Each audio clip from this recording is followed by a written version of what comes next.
Bonjour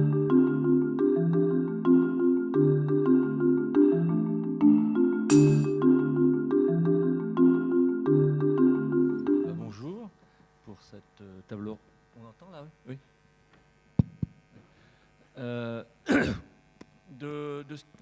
Autour de la table, donc, il y a M. Bélier de la librairie Luciole à Vienne que vous avez vu dans la vidéo, M. de Montchalin qui est le président de votre syndicat, M. Fredge qui est libraire à Rennes, M. Grevel qui est le délégué général de la DELC, M. Saunier qui est le directeur des crédits aux entreprises à l'IFSIC, et moi-même qui suis expert comptable. J'étais expert comptable de maisons d'édition, de librairie au cours de ma carrière, et puis j'ai participé à la création de la DELC. Pendant 20 ans, j'ai suivi les comptes et arrêté les comptes de la DELC. Voilà.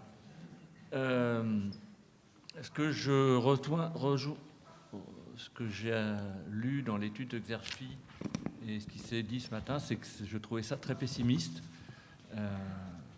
et que certaines conclusions me paraissaient inquiétantes. Et quand on voit ça, on n'a pas envie d'être libraire ou de devenir libraire. Alors qu'il m'apparaît une profession relativement dynamique. Vous êtes nombreux dans cette salle. Comme le dit Xerfi, la librairie survit. Heureusement, il y a quelques points positifs. La marge commerciale a légèrement progressé. Les libraires, c'est mis comme une anomalie économique ou bizarre, mais réduisent leur stock. Mais peut-être qu'ils réduisent pour des raisons d'analyse de ce qu'il y a dans leur stock. Et ils ont comme remarque que les banques réduisent leurs concours, mais ça c'est comme partout, que le chiffre d'affaires fléchit, ça on l'a dans d'autres secteurs dans d'autres secteurs économiques. Donc pour moi, l'étude Xerfi m'a fait certes un peu peur, mais elle ne reflète pas ce que j'ai constaté ou que je vois, soit en tant que consommateur ou qu'expert comptable. Je vois qu'il y a des librairies partout en France, qu'elles sont généralement bien agencées, et j'ai regardé par rapport à la vidéo, les agencements sont plutôt bien, qu'il y a une offre élargie et que malgré tout ce qui a été dit tout à l'heure, les clients sont servis relativement rapidement parce que vous demandez un livre, votre libraire vous dit soit vous pouvez le trouver dans telle librairie parfois, ou même il vous le dit il vous le serve quelques jours après. Donc par rapport à ça, c'est un peu l'atelier d'aujourd'hui, c'est pourquoi cette différence de perception entre ce que je ressens et l'analyse qui a été faite aujourd'hui. En plus, dans ma pratique professionnelle, j'ai été amené à regarder plusieurs points ou plusieurs structures de votre filière qu'on ne retrouve pas dans les autres filières du pays. C'est-à-dire qu'il y a beaucoup d'outils qui ont été mis en place. Moi, je suis impressionné par Dilicop, c'est-à-dire vous saisissez puis vous avez toutes vos commandes qui sont centralisées. Elles sont après livrées par un seul prestataire qui est Prism. Il y a Datalib, il y a Electre, tout ça coûte certes, mais tout ça existe et c'est quelque chose d'assez incroyable. C'est-à-dire que, je ne veux pas être libraire, mais... mais... Trop tard. Si j'avais voulu... Non, mais c'est pas ça. C'est que moi, j'en ai quelques-uns qui sont venus dans mon cabinet pour étudier l'équilibre financier, parce que la DELC me demandait à des libraires qui voulaient voir ce qui se passait, comment comptablement et économiquement ça se passait. Mais quand on sait qu'il y a tout ça derrière, c'est-à-dire quand on s'engage dans une librairie, en fait, moi, ce qui m'impressionne, c'est qu'on ne se sent pas seul, parce qu'à côté, il y a le syndicat des libraires, mais il y a aussi tous ces outils qui ont été mis en place. La DELC également en est un. Donc, là, il y a beaucoup de gens qui rêvent. On voit même que le nombre de librairies, ça a été montré ce matin, est stable entre 2005 et maintenant, ou 2007 et maintenant. Donc, c'est un peu ce qu'on va demander en fait aux intervenants d'aujourd'hui, puis après on vous passera la parole. C'est pourquoi les gens rêvent de devenir libraires, se lancent dans l'aventure, et pour certains, même pour beaucoup, puisque semblent réussir. Voilà, donc je laisse la parole à Monsieur Bélier, peut-être pour au début. Bonjour. Alors nous, on se sent un petit peu privilégié parce qu'on est dans le cas de la reprise d'une librairie, donc qui a été reprise il y a maintenant 2 ans. Quand on reprend une librairie, qu'on met à peu près 1 an et demi pour monter son dossier, on a un privilège énorme, c'est qu'on a du temps. du temps pour analyser ce qui se passe dans la structure, d'un point de vue organisationnel, gestion, etc. Et du coup, d'amener une correction. Donc, alors déjà, la librairie avant nous était bien gérée. Je pense que beaucoup parmi vous connaissent Michel Bazin. Donc, c'était déjà une librairie bien gérée, mais de toute façon, on n'avait pas le choix. Il fallait mettre en place de nouvelles choses pour justifier cet achat. Alors, moi, venant de l'extérieur, j'en parlais tout à l'heure sur le dossier reprise, venant du monde industriel, une entreprise, normalement, se reprend entre 5 à 7 fois la valeur de son résultat. La librairie, ça ne marche pas comme ça. Puisqu'on a vu les résultats ce matin, ça veut dire que les entreprises se rachèteraient pour pas grand-chose. Mais entre 5 et 7 fois le résultat et ce qu'en exigent les propriétaires, quelquefois, il y a un monde. Donc déjà, le premier conseil, parce que ça démarre de là, toujours acheter une librairie à son bon prix. Ça vaut être un rêve. À un moment, le rêve, il faut être lucide et acheter la librairie à son bon prix. Et là, on s'est fait aider par le CNL et par la DELC. On a audité ce qu'était la librairie, ses comptes. On a acheté la librairie à son bon prix. Et ensuite, on a mis en place des actions. Alors, on parlait ce matin de réduction de personnel. Nous, on a jugé que la librairie était mal organisée. Donc, on est passé de 11 à 9. Et on a décidé de créer une activité supplémentaire à la librairie, notamment en y intégrant le scolaire et en dopant la vente de CD. Alors, c'est peut-être une optique à court terme avec le cartable électronique ou la disparition du support, mais en tout cas, pour démarrer, ça mettait la librairie sur de bons rails. Et ce plan d'action, en tout cas, nous a donné raison, puisqu'on a multiplié par 3 le résultat de la librairie, on a pu donner un 13e mois à l'ensemble des salariés de la librairie, et on sort un résultat net après impôt de 3,58%. Donc souvent on dit qu'il faut dire quand on est heureux pour donner aux autres l'envie d'être heureux. Pour l'instant, en tout cas, on ne fanfaronne pas, parce qu'on verra bien l'année prochaine, on sait que le bilan sera déjà très bon à fin juin, et on verra ce qui va se passer les années d'après, mais il est possible de sortir un bilan digne de ce nom dans cette librairie, mais surtout en remettant en cause des choses. Puis 2-3 petits détails, je n'ai pas gardé la parole pendant tout l'atelier, mais des choses toutes bêtes. Donc la mairie refusait l'exonération de l'ex-tax pro, on a été voir le maire, on reprenait la librairie, on lui a demandé de nous donner un coup de main, on est labellisé, on a été exonéré donc, de CVAE. On a renégocié les commissions cartes bancaires divisées par 2. Et là, je peux vous dire qu'il y a du gras, parce qu'en les sollicitant encore après pour l'organisation d'une manifestation BD, ils nous ont encore donné, ils ne pouvaient pas nous donner de l'argent soi-disant, mais on a une ristourne de 700 € sur les commissions carte bleue, en plus de cette commission qui avait été divisée par 2. Et puis aussi, on a remis plein de choses en cause, puisqu'on a également changé de cabinet d'expertise comptable, et on a aussi divisé les honoraires par 2. Voilà.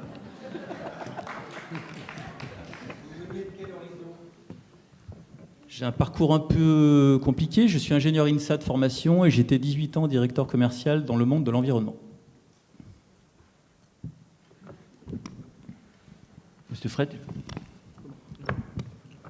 Bonjour, Dominique Frege, donc je suis le responsable de la librairie Le Fayet à Rennes. Librairie que nous avons repris il y a 3 ans avec mon épouse, qui est une librairie traditionnelle puisqu'elle a été créée en 1925 à Rennes.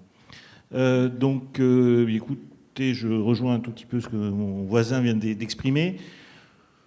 Je ne vais pas refaire le chemin des 3 ans. Dirons-nous que c'est une librairie qui aujourd'hui a repris sa véritable place. Je pense qu'on a dû aujourd'hui évoluer à peu près de 60% depuis 3 ans au total. Pourquoi, comment? Moi, je pense qu'il y a déjà une première chose. C'est vrai que quand on reprend, on a le temps d'avoir un œil neuf et de réanalyser tout cela. La deuxième chose, moi j'ai été très surpris, enfin pas très surpris, mais il y a un point qui m'a accroché dans l'étude Xerfi, c'est lorsqu'on parle de la stratégie de la baisse des stocks et la stratégie de la baisse des effectifs. Je trouve ça un danger inouï. Inouï parce que je l'ai vécu, et je l'ai vécu dans une autre société auparavant, grande chaîne, la couleur moutarde, enfin si vous voyez un peu ce que je veux dire. Et alors eux, ils n'ont pas de chance, ils ne choisissent pas leur modèle économique, c'est leur actionnaire qui le choisit, et leur modèle économique, c'est le modèle financier.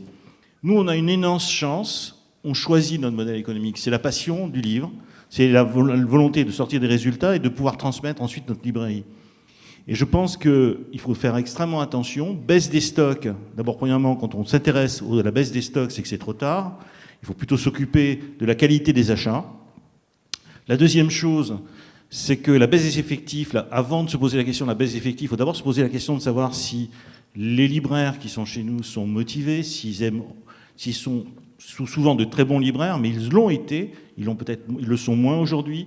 Ne faut-il pas les accompagner, leur redonner le goût, les motiver, leur apporter quelque chose pour qu'ils retrouvent le sourire, qu'ils retrouvent l'envie de faire le métier, etc. Nous, c'est ce que nous avons appliqué à Rennes.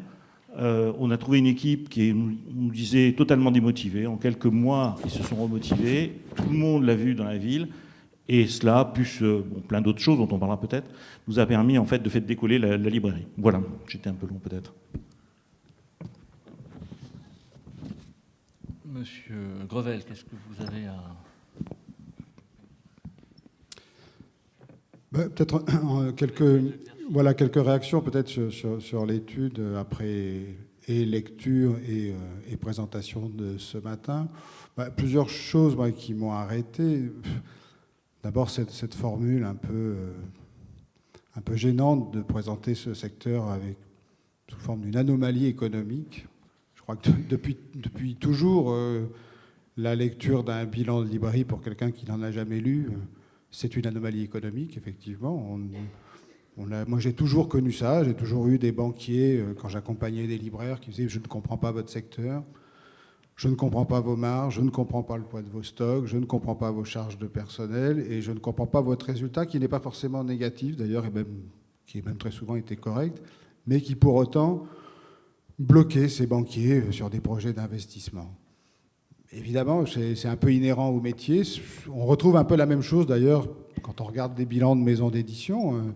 C'est un peu inhérent à ce secteur culturel où on immobilise une grande partie de la richesse dans le stock, qui n'a pas qu'une valeur comptable, mais qui aussi constitue une valeur constitutive des actifs forts de la librairie, à la condition qu'il soit qualitatif, et je pense qu'on y reviendra plus tard dans la discussion.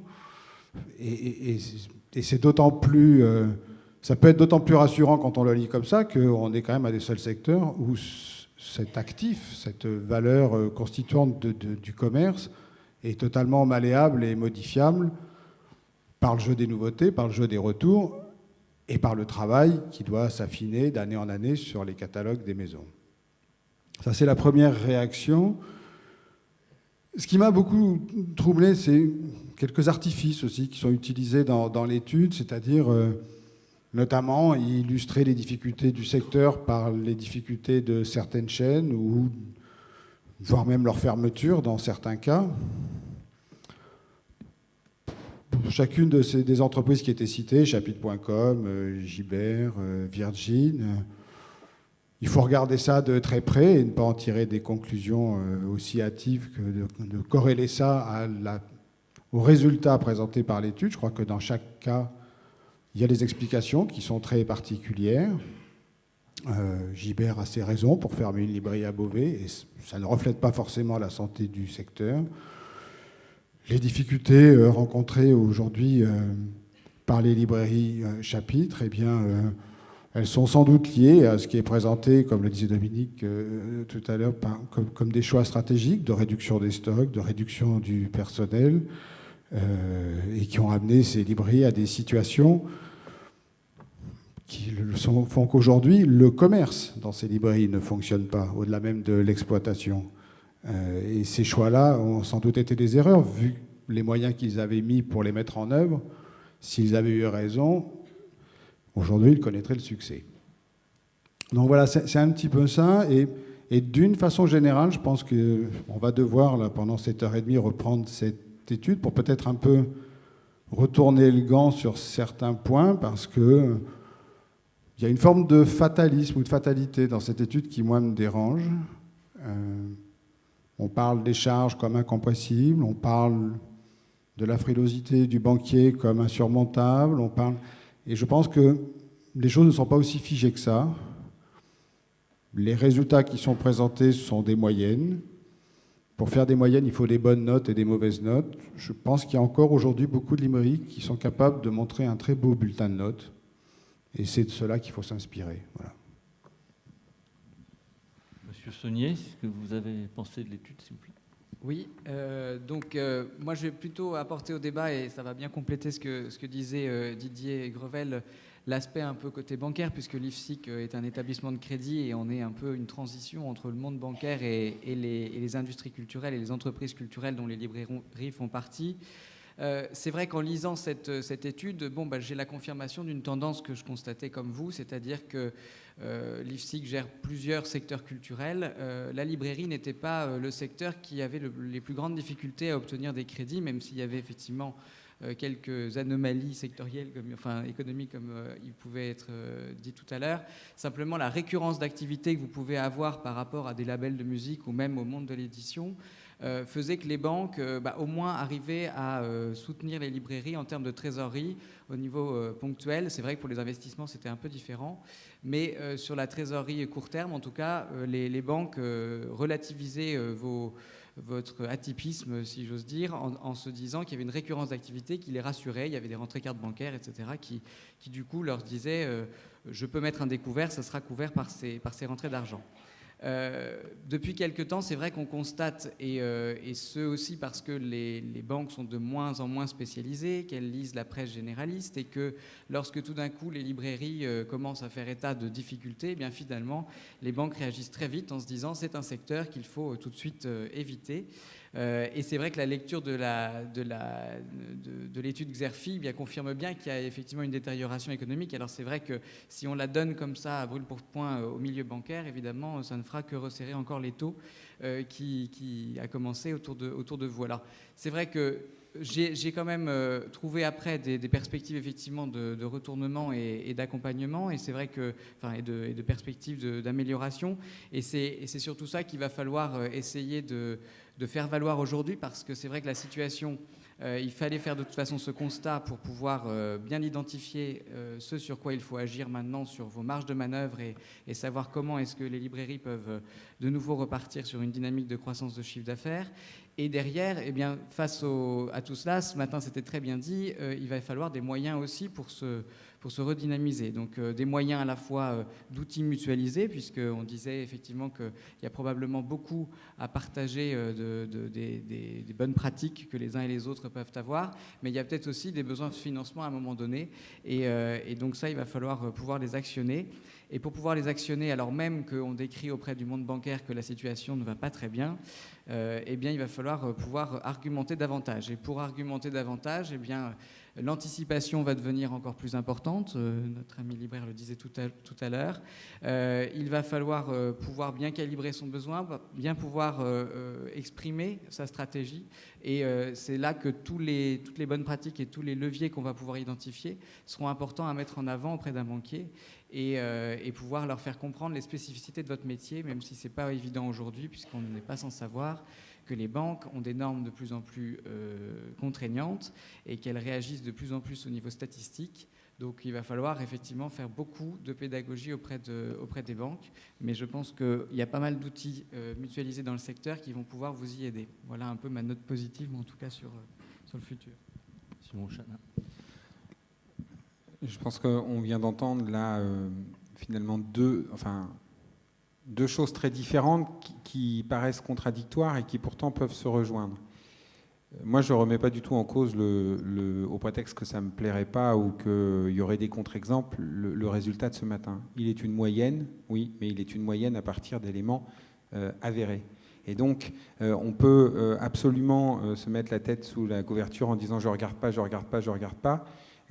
Au syndicat, nous avons tous les jours des libraires qui téléphonent parce qu'eux, ils sont très clairement dans les moins 0,6 et eux, très clairement, leur banquier leur a coupé les vivres et eux, très clairement, on leur a collé des encours chez les distributeurs et donc eux, très clairement, ils vont mourir.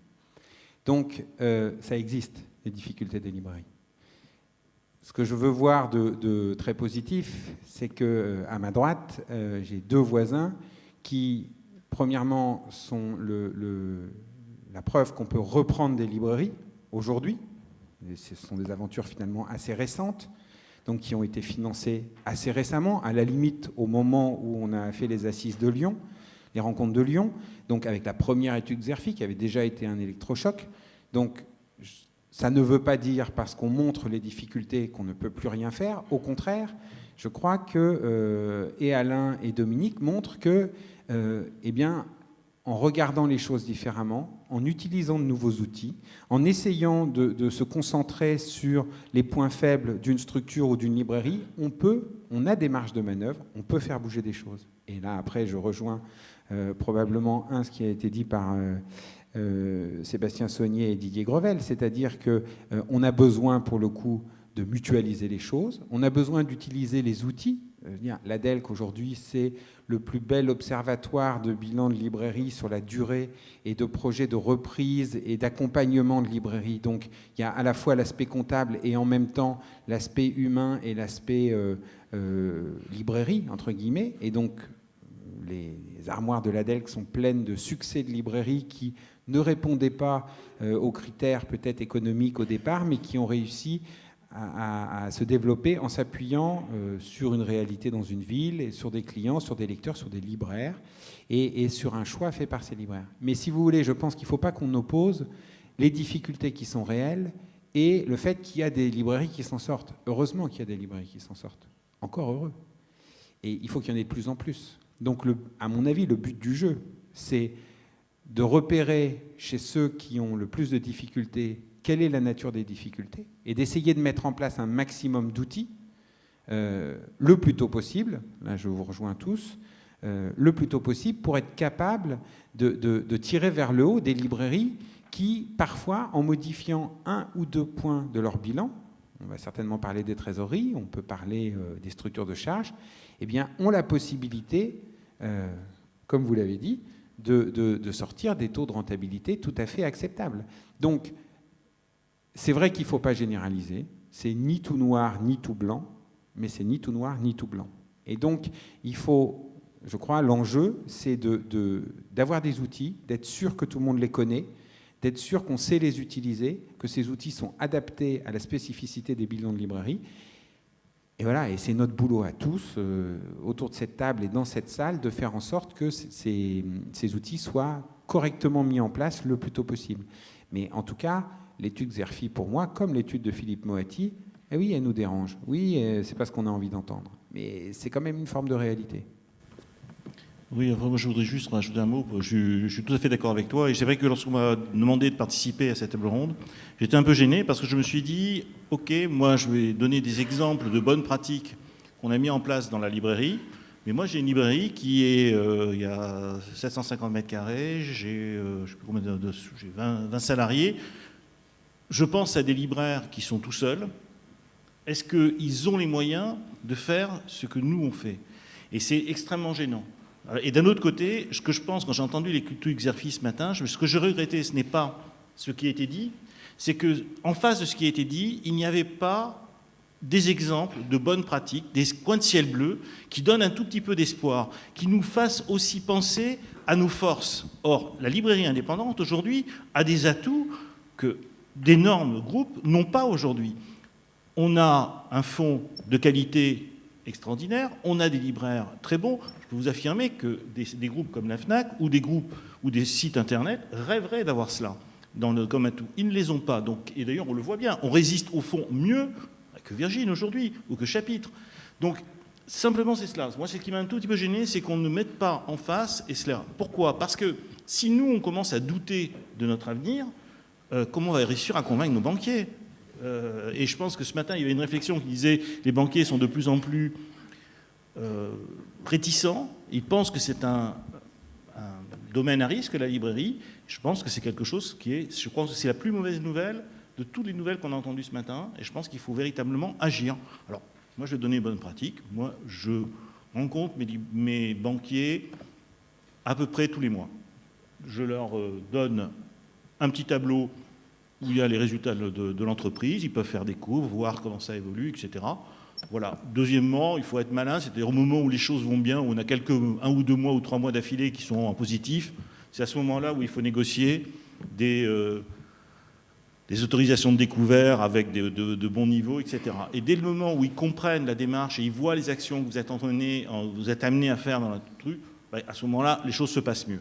Voilà, c'est un des exemples. Un deuxième exemple sur lequel on parlait juste avant le début de la réunion, c'est les charges externes.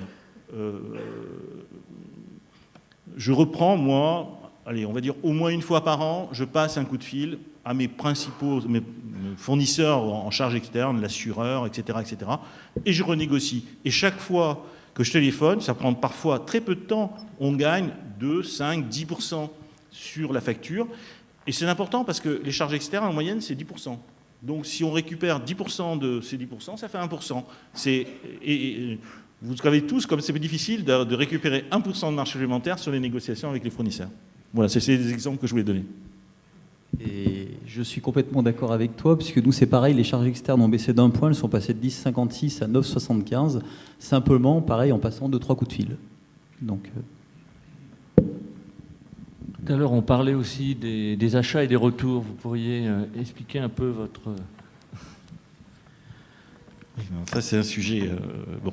Alors, il faut savoir que quand on a racheté la librairie, j'avais à peu près 30% de mon stock qui était obsolète, mais ça m'a été présenté par M. Le Fayère, hein, donc il n'y avait aucun problème là-dessus, on était au courant. Donc il a fallu beaucoup travailler sur les stocks, c'est loin d'être fini. Mais comme je le disais, au fond, à un moment donné, je me suis dit, mais ces stocks qui sont obsolètes, ils ont été payés depuis longtemps, ils sont là.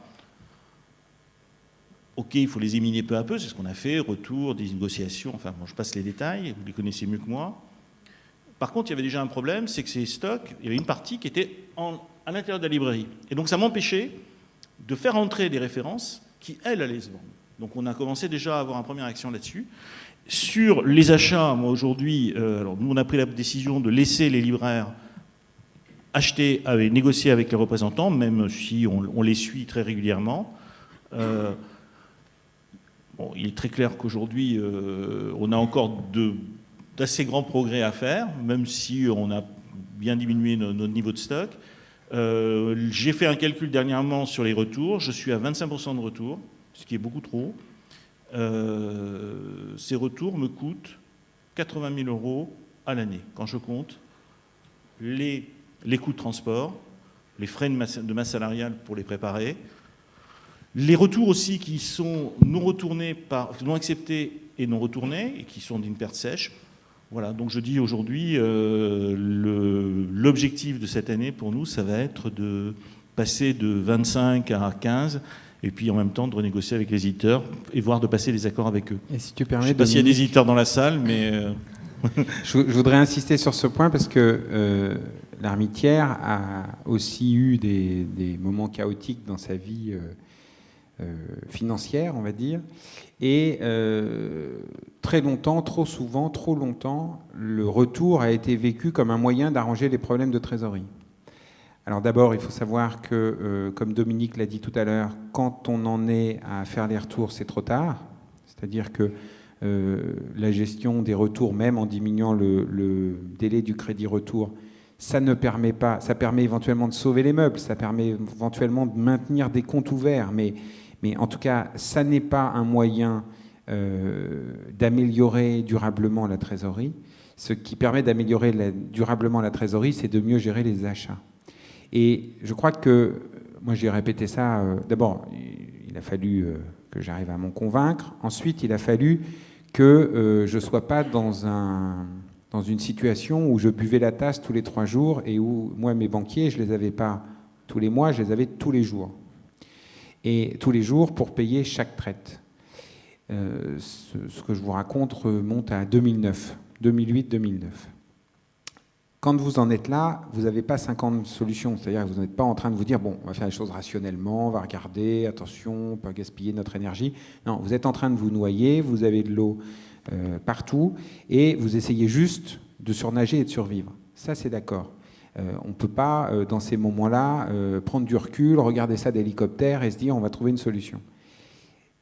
Mais heureusement, tout le monde n'en est pas là. Et quand on est dans la phase avant, c'est là qu'il faut se poser la question et se dire, cette histoire de retour, finalement, que j'utilise comme un levier de refinancement, est-ce que je ne peux pas essayer de les diminuer pour l'utiliser comme un levier de rentabilité? Moi, j'ai fait un calcul à la librairie, ça va rejoindre à peu près ce que dit Dominique. Je considère que quand on retourne un livre, On jette par la fenêtre, dans le caniveau, comme vous voulez, toutes les expressions, enfin toutes les images sont bonnes, mais en tout cas, la librairie gaspille 10% de la valeur faciale du livre. Vous retournez un roman à 20 €, vous avez jeté une pièce de 2 € dehors. Vous retournez une pile de romans à 20 €, vous avez jeté un billet de 10 €. Vous retournez un carton de romans, vous avez jeté un billet de 50, voire 100 €. Et vous retournez une palette de romans, on est plus près du millier d'euros. Quand on raisonne comme ça, qu'on se dit retourner des livres, c'est jeter de l'argent par la fenêtre. Évidemment, il faut les retourner quand même. S'ils ne se vendent pas, ils ne se vendent pas. Mais là, vous raisonnez différemment quand il s'agit de les acheter. Et je dis ça parce que vis-à-vis des équipes, une équipe de librairie, moi dans ma librairie il y a 38 personnes, ils ont l'impression qu'on les fait jouer au yo-yo avec cette histoire de trésorerie. D'abord, il faut savoir que pour les salariés d'une librairie, c'est relativement lointain, les problématiques de trésorerie. Or, il n'y a que le directeur de la librairie qui discute avec les banquiers, rarement les responsables de rayon, rarement les libraires dans les rayons. Et pourtant, comme ce sont eux qui achètent, ce sont eux qui recommandent, ce sont eux qui retournent, ils jouent un rôle fondamental dans la constitution de notre stock et éventuellement dans l'amélioration ou pas de notre trésorerie. Cette histoire d'expliquer que ça coûte 10%, et je suis prêt à faire le calcul avec n'importe qui, je suis certain d'être en dessous de la réalité avec mes 10%. Ça parle à tout le monde, et ça parle à tous les libraires. Et je voulais juste finir là-dessus en disant qu'en 2012, la librairie a baissé son taux de retour de 4,5 points. Alors c'est vrai, nous sommes une grosse librairie, donc notre taux de retour, il a la chance d'être déjà plus faible que la moyenne, mais nous sommes passés de 14,8% à 10,3% de retour.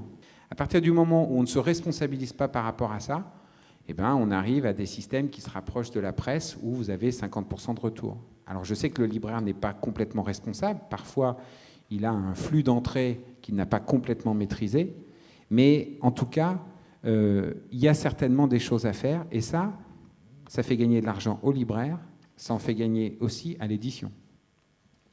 Ouais, j'aimerais confirmer ce que dit Mathieu, parce qu'on arrive au même chiffre de 10%. Il y a une autre chose, donc nous aussi on a laissé les libraires être maîtres de leurs achats, mais en leur expliquant bien c'est 10%. Et autre chose aussi, en leur disant que tout livre qui rentrait dans la librairie devait avoir l'objectif d'être vendu 1 mois avant la fin de l'échéance de paiement, sauf évidemment pour le grand fonds. Donc ok, on veut faire venir un office, on fait venir 50 bouquins, on dit ouais mais j'ai une super échéance, est-ce que tu penses, tu as 90 jours, est-ce que tu penses avoir tout vendu dans les 60 jours? Parce que ce n'est pas à nous libraires de faire la trésorerie des fournisseurs, mais le contraire. Voilà, donc ça c'était les deux grandes règles données. Et nos taux de retour, donc du coup en 2 ans, sont passés de plus de 22% à 16,22%. Donc on n'est pas au niveau de Mathieu, mais on est déjà très content de nos taux de retour. Monsieur Grevel. Oui, je vais reprendre ce que disait Mathieu et revenir juste un petit peu en arrière sur ce que j'ai dit tout à l'heure. Il ne s'agissait pas de nier la réalité, Mathieu, dans mes propos tout à l'heure, mais bien de dire que dans bien des cas, on sait que ça marche et il faut faire en sorte que ça marche pour le plus grand nombre demain. Mais ce que vous venez de dire, c'est exactement ça. C'est-à-dire qu'au fond, la pratique et la façon que vous avez eue de la faire passer à vos libraires, ça tend vers quoi? Ça tend vers le qualitatif, qui fera l'objet, je crois bien, d'un atelier demain. Mais c'est exactement ça. C'est-à-dire que la seule chose à laquelle vous pouvez vous accrocher, où on doit tous s'accrocher, c'est que plus on tendra vers un travail qualitatif, et le premier des actes qui doit être qualitatif dans une librairie, c'est bien les achats, c'est bien le moment où vos choix se déterminent, avec toujours en tête de si je le prends, c'est que je pense pouvoir le vendre, c'est que j'ai la clientèle, c'est que je sais faire avec ces livres-là, je les connais, je connais ce rayon, je connais les clients à qui je vais en parler, et de se projeter effectivement au moment où on achète dans l'acte de vente, qui va quand même être l'acte déterminant à l'arrivée. Vous êtes commerçant, donc vous devez vendre. Voilà. Et vivre le retour comme un échec, là en revanche c'est peut-être un peu brutal. On prend un risque, et ben ce risque, on a effectivement une bouée de secours qui s'appelle le retour. Quand ce risque est mesuré, quand il est maîtrisé même, je dirais, c'est-à-dire que l'arrivée des livres dans la librairie n'est pas le simple fait d'une grille d'office ou de décisions non prises ou ou d'un refus qu'on n'a pas su opposer trop longtemps aux représentants, ou etc. Là, effectivement, on peut parler d'échec. Mais c'est un échec dès l'entrée. C'est même pas un échec au moment où vous allez le retourner. C'est déjà au moment de l'achat qu'est l'échec. Si en revanche, vos achats sont maîtrisés, effectivement, vous avez les résultats que vous annoncez, c'est-à-dire une vraie économie en coûts financiers sur les retours, mais pas qu'en coûts financiers, aussi en temps passé à faire ces retours, à les mettre sur table, puis à les mettre en rayon, puis ensuite à les sortir des rayons, les remettre dans les cartons, etc. Toutes ces économies-là, qui sont et des économies d'argent, et des économies de temps, et d'usure aussi, qui ne se fait pas, ou moins en tous les cas, sur le moral des libraires, ça s'appelle le qualitatif. Et je pense qu'on en arrivera sans doute, au fil de la discussion, à se rendre compte que, quels que soient les domaines, quels que soient les postes dans la librairie, il faut tendre vers ce qualitatif, et certainement, et la preuve en est, ce qualitatif, à un moment donné, paye.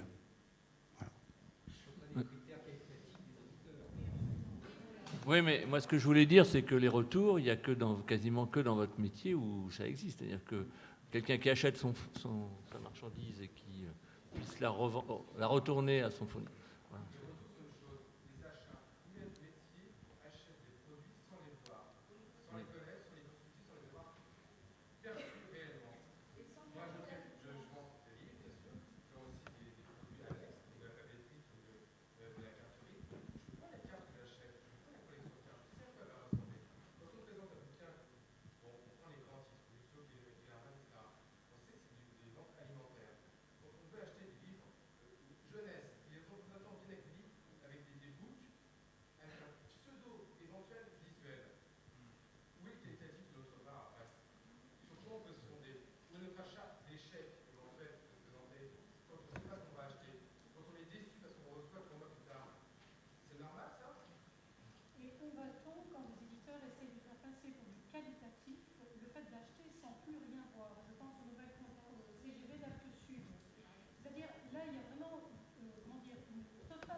Oui, mais on va se faire avoir qu'une fois. C'est-à-dire, à un moment, si on en parlait hier, hier, on était ensemble avec une partie de libraires en Rhône-Alpes, et on disait qu'il y avait certains libraires qui mettaient en place un suivi par maison et représentant, avec des codes couleurs, suivre, OK, on a fait une rentrée littéraire, on voit comment ça s'est passé, le gars nous a dit ça, tu vas vendre, parce que normalement, c'est son rôle aussi en tant que fournisseur d'identifier quelle est la librairie, enfin quelle est cette librairie en face de lui, quel est ce client. Il a normalement pas intérêt à se prendre plein de retours aussi. Et si on regarde si la rentrée était bien travaillée, ben on va lui mettre une bonne note. Si on lui met une mauvaise note, la fois d'après, on lui fera plus confiance et puis on va moins jouer le jeu. Donc il faut suivre ce qu'on achète aussi je sais pas, tous les 3 mois, 4 mois, 5 mois.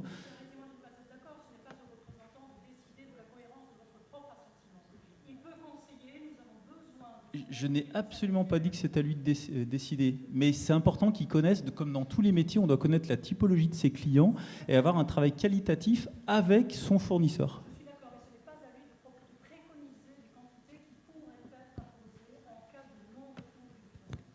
Ce que fait Actes Sud. Oui. C'est leur travail. Vous ne devez pas l'accepter, mais c'est leur travail. Vas-y.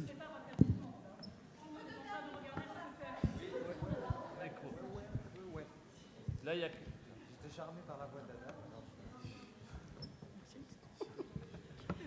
Pardon, qu'est-ce qu'il donne que je répète ? D'accord. Oui, je disais que ce n'est pas que la question d'Actes Sud. Actes Sud est un symptôme qui crée une vraie onde de choc dans certaines librairies, pas dans d'autres qui ne voient pas forcément venir le danger. Mais il faut savoir que l'ensemble du monde de l'édition, Gallimard, Harmonia Mundi, Volumen, pour ne pas les citer, sont en train de regarder de très près la façon dont réagissent les libraires au nouveau dispositif d'Actes Sud, qui deviendra la norme demain et même dans 2 heures. Ça veut dire que le libraire qui voudrait continuer à avoir une sorte de valeur ajoutée, enfin ce que les diffuseurs à une certaine époque considéraient comme une valeur ajoutée, c'est-à-dire une forme de premier médiateur qui vient nous présenter les livres et qui optimise précisément la façon dont les livres peuvent rentrer dans les librairies et y avoir une durée de vie plus ou moins longue, eh bien, il faudra le payer de notre propre remise ou de notre propre potentiel de remise. C'est exactement ça qui se passe. Je veux simplement dire par là que je te suis complètement, Mathieu, quand tu dis, et les autres aussi, libraires, quand vous dites, bien sûr, maîtriser les achats, c'est la première façon de financer nos librairies. Comment le faire avec des fournisseurs qui verrouillent de plus en plus les contrats et le pire, sous prétexte d'aider la librairie indépendante. Là, je crois vraiment qu'il faut qu'on se méfie du langage qui nous est adressé. Chers amis libraires, coup de cœur, etc. On est beaucoup dans l'affect. Ça fait des années que cette situation est en train de se dégrader.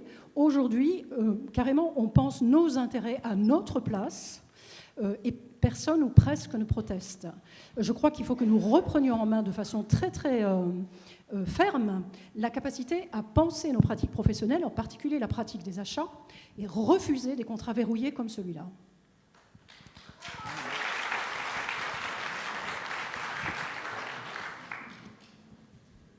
Il y a une question là-bas.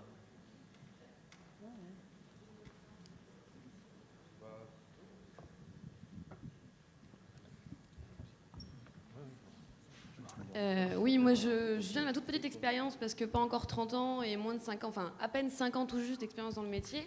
Et je rejoins complètement mes confrères sur le côté qualitatif, qui est à travailler, qui est à développer, qui nous pose problème avec nos relations avec les éditeurs. Mais ce qui me choque dans ce que je viens d'entendre, c'est que là, vous venez de nous dire 26% de retour, c'est trop, il faut les baisser. Et ben nous, ça fait 1 an que tous nos fournisseurs nous disent l'inverse. 15% de retour, c'est pas assez. Et du coup, ils négocient avec nous nos achats en fonction de nos retours. C'est-à-dire que tant que nous ne dépasserons pas ces pourcentages de retour de 15%, tant que nous ne passerons pas au-delà de 20%, ils se refuseront à jouer avec nous le jeu des marges et des remises parce qu'ils estiment que nous, on ne joue pas le jeu du retour. Donc là, on n'a plus aucun outil. On est complètement, moi, en tant que jeune libraire, je ne comprends pas ce que vous me dites, je ne comprends pas ce qu'ils me disent. Alors quel est l'acteur qu'il faut écouter, qui est-ce qu'il faut suivre? Ça, c'est une première chose. Écoutez ce qui vient d'être dit, c'est mieux. Le problème, c'est que c'est eux qui ont le carnet de chèques. Mais... Voilà. La deuxième chose, et là je suis notre confrère sur les méthodes d'achat. Nous, on fait aussi un peu de papeterie de carterie. Quand on achète de la carterie, de la papeterie, à la fin du rendez-vous avec notre représentant, on a un chiffre. Voilà ce que vous dépensez, voilà ce que vous achetez. Ce qui est impossible à faire. Et pour des petites librairies comme nous, c'est terrible.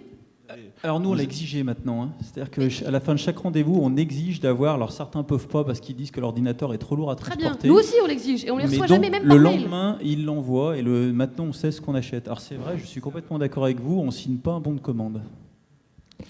Alors, oui. Sur ce sujet des achats et de la valorisation des achats, nous, ça nous semble être une priorité. D'abord, je voudrais dire que probablement, un des enjeux des années à venir, c'est de faire adopter à nos SS2I qui gèrent nos logiciels de gestion les nouvelles réalités du marché. Je pense qu'il y a un énorme travail à faire. Alors, en plus, c'est 4 ou 5 sociétés, hein, on n'est pas face à 250 intervenants. La façon dont les logiciels de gestion de librairie sont conçus correspondait très bien à l'étape précédente, qui était une étape de relative progression du marché, et où finalement on essayait de maintenir des équilibres, on essayait de maintenir les choses. Et donc, une espèce de ligne de flottaison qui montrait juste quand les choses décrochaient dans un sens ou dans l'autre était suffisante.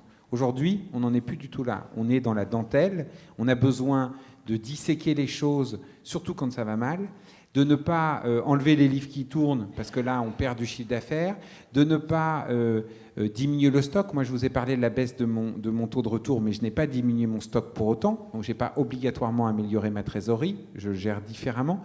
Mais le fait d'avoir un taux de retour moins fort prouve que j'ai réfléchi différemment à mes achats. Aujourd'hui, je considère que mon logiciel de gestion ne m'aide pas assez à faire ça. Alors, Il y a beaucoup d'améliorations dans les logiciels de gestion, parfois des choses qu'on a demandées, parfois des choses que personne n'a jamais demandées, mais il y a un besoin de reprendre probablement un certain nombre de fonctions. Et pourquoi je vous raconte ça? Parce que le SLF pense qu'il faut aussi passer à l'étape de mutualisation d'un certain nombre d'informations et de remontée, de comparaison d'un certain nombre d'informations. Dans les choses qui ont été dites, là, il y a des choses qui sont dans le cahier des charges de l'Observatoire de la librairie. C'est-à-dire que pour nous, il est important aujourd'hui qu'on puisse faire des calculs de retour sur les nouveautés différenciées du fond. Parce que le taux de retour, ça veut dire quoi si c'est un éditeur qui fonctionne principalement avec des nouveautés ou un éditeur qui fonctionne principalement avec le fond? Ce qui me fait très peur, moi, c'est que quand on interroge les diffuseurs, pas toujours dans les réunions publiques, mais en tout cas en petit comité, ils nous disent que ce qui les inquiète, c'est que le taux de retour sur réassort et sur le fond a tendance à rejoindre le taux de retour sur nouveautés. Évidemment, les nouveautés, même si on nous les présente à l'avance, il y a toujours un moment où on fait des paris. On a l'impression que ça va plaire. On ne sait pas au moment où on l'achète qu'il va y avoir 53 livres sur le même sujet ou que celui qu'on va nous présenter le surlendemain traite beaucoup mieux le sujet. On ne peut pas en permanence... on est obligé de prendre des paris. Moi, le retour sur nouveauté, il ne m'a jamais choqué. Ce qui m'a choqué, c'est, tu fais du développement des opérations commerciales, on nous dit prenez-en plein, c'est pas grave, vous retournerez au bout de 3 semaines ce que vous n'avez pas vendu, je vous fais de la surremise et de l'échéance, comme ça vous ne perdrez rien. Si, d'abord, le fait de faire des retours, on perd largement la surremise et l'échéance, et deuxièmement, ça veut dire qu'on a aujourd'hui des taux de retour sur les opérations qui sont pratiquement les mêmes que sur la nouveauté, voire plus importants. Donc ça, c'est des éléments, aujourd'hui, chaque libraire est face à sa réalité et il ne sait pas, comme vous l'avez dit, si ce que lui dit le représentant est sincère ou pas sincère, si sa pratique est problématique dans un sens ou dans l'autre. Donc notre idée est de pouvoir se comparer. Vous verrez demain quand on parlera de ce qui se passe dans les autres pays. Les Hollandais ont mis en place des tableaux de bord très simples qui permettent à chaque libraire de se rendre compte, à peu près à n'importe quel moment, à peu près sur n'importe quel type de livre, à peu près sur n'importe quelle équipe de diffusion, si ce qui se passe chez eux est dans la plaque par rapport à ce qui se passe chez les autres. Je ne suis pas en train de vous dire qu'il faut acheter les mêmes livres que le voisin. C'est un peu le même débat que ce qui avait eu lieu avec Datalib. On a montré que Datalib, c'était un outil d'enrichissement du choix du libraire. Ce n'était pas un outil d'uniformisation. Personne ne peut prétendre que Datalib a uniformisé le choix. Eh bien, moi, je prétends que si aujourd'hui nous savons ce qui se passe équipe de diffusion par équipe de diffusion chez les autres, nous pourrons détecter dans notre librairie là où on n'est pas bon. Et là où on n'est pas bon, on pourra se poser des questions pour améliorer les choses. Parfois, la responsabilité, elle est chez nous, hein, elle n'est pas chez le représentant. Moi, je ne veux pas charger la barque des éditeurs à 100% en disant tout ce qui ne va pas chez nous, c'est de la faute des éditeurs. On est aussi responsable d'un certain nombre de choses. Donc, ce qui nous manque, ce sont des informations. Et des informations en temps réel et des informations qui nous permettent de nous comparer. Et dernier point, ces informations, elles doivent être accessibles à toutes les tailles de librairies. Et elles ne doivent pas être réservées aux plus grandes librairies, qui d'abord, parce qu'elles ont des chiffres d'affaires plus importants, peuvent faire des statistiques plus fiables, et ensuite parce qu'elles ont les moyens de demander à leur SS2I de développer des outils ad hoc.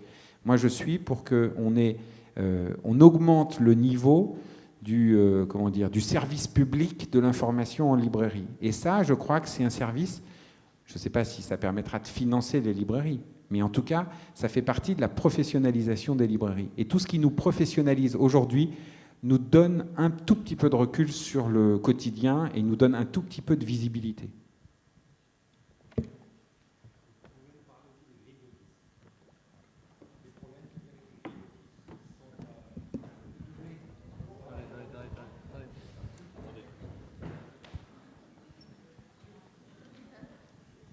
Oui, vous pouvez nous parler aussi un peu des grilles d'office. On travaille souvent avec les représentants et on a une grille d'office derrière. Et souvent, d'abord, elles font double emploi. Hein, et quand on va discuter avec la maison, le distributeur, et qu'on veut modifier la grille d'office ou voire la supprimer partiellement, ils nous disent vous allez perdre des points, vous allez perdre la remise. Je ne pense pas qu'à cette table, quelqu'un puisse répondre à ça. Il faudra que vous posiez la question aux gens concernés. Mais je dirais de toute façon, c'est ce que dit Mathieu depuis un moment, c'est ce qu'a expliqué Alain tout à l'heure, puis et Dominique précédemment. C'est un travail effectivement de tous les instants, c'est une relation professionnelle à avoir avec les représentants, et si ça ne va pas avec leurs représentants, eh ben, il y a un moment peut-être qu'il faut passer à l'étage au-dessus. J'entends ce que vous dites, je l'entends moi aussi dans plein de librairies que la DELC accompagne. C'est un travail de tous les instants, ça se gagne. Hein, à l'arrivée, vous êtes chez vous, c'est votre assortiment, c'est là que se pose votre patte, que vous devez affirmer la qualité de votre offre. Effectivement, c'est à personne d'autre de décider de ce qui doit rentrer dans votre librairie que vous. Certains y arrivent mieux que d'autres. Je pense que tout le monde doit y arriver demain. Et merci si le SLF demain met un outil qui rend ça encore plus aisé pour les libraires. S'il y a d'autres arguments à produire aux représentants sur des données tangibles lors des rendez-vous, je pense qu'il faut effectivement, enfin ça je vous le dis, il faut professionnaliser vos rendez-vous avec les représentants. Pour certains, je pense que certains peuvent faire mieux quand ils accueillent un représentant, avoir des rendez-vous mieux préparés, de façon à pouvoir avoir une relation qui est strictement professionnelle et peut-être un peu moins affective qu'elle existe encore dans certaines librairies. Voilà. Et je pense que c'est un piège dans lequel les représentants n'hésiteront jamais à vous faire tomber, puisqu'ils sont payés pour ça. À vous d'éviter ce piège. S'il vous plaît. Il y a un exemple d'une librairie, alors on m'a rapporté cet exemple, je ne l'ai pas vu encore, hein, mais qui tout simplement demande à ce que que les représentants leur donnent la grille des présentations en amont du rendez-vous, pour que le libraire la prépare. Et lorsque le représentant arrive, on reprend à ce moment-là la grille, et on voit à ce moment les commandes. Mais les commandes ont été en fait préparées en amont par le libraire avec son responsable. S'il vous plaît. Un autre point sur la... Oui, ici, là, pardon. Je suis... Ouais, pardon. Oui, s'il vous plaît, j'aimerais juste répondre à deux, trois points. Je m'appelle Francis Lang, je suis le directeur commercial d'Hachette. Merci Francis. Je vous remercie. Je fais un tabac. Alors, Vous n'avez pas dénoncé, Francis, on était sympa. Je vous remercie, Mathieu, je vous remercie. Plusieurs points. Sur monsieur là-bas qui disait que sur les nouveautés ne sont pas vues, vous avez parfaitement raison. Il y a d'autres métiers où c'est le même type de situation. J'étais avant dans le domaine du jouet, les gens passaient leurs commandes 1 an et demi avant d'avoir les produits. Ça ne me dérange pas que ça se passe comme ça chez les autres, mais non, moi ça me gêne. Attendez. Je parle de mon cas à moi, excusez-moi, je suis très égoïste, mais je parle uniquement de mon cas et peut-être quelques confrères. Donc ça me gêne beaucoup. Si ça ne vous ennuie pas, je vais essayer de terminer. Je voulais vous citer que les gens du textile sont dans le même domaine. Et puis le deuxième point, on est dans un métier où on vient vous proposer des nouveautés bien souvent avant qu'elles soient écrites pour que vous puissiez les avoir quand elles sortent. Si vous voulez voir les nouveautés écrites, terminées, vous les avez en réassort. Et les tapisseries, ça existe aussi. Mais bien sûr, mais j'ai aucun problème avec ça. Simplement, on ne les reçoit pas, nous. Mais attendez, on ne peut tout simplement pas vous proposer des éléments, des livres finalisés quand ils ne le sont pas. On vous les présente avec tous les éléments d'information que nous avons. Et si vous voulez les avoir finalisés, vous attendez les avoir au réassort, mais vous les avez après. C'est tout.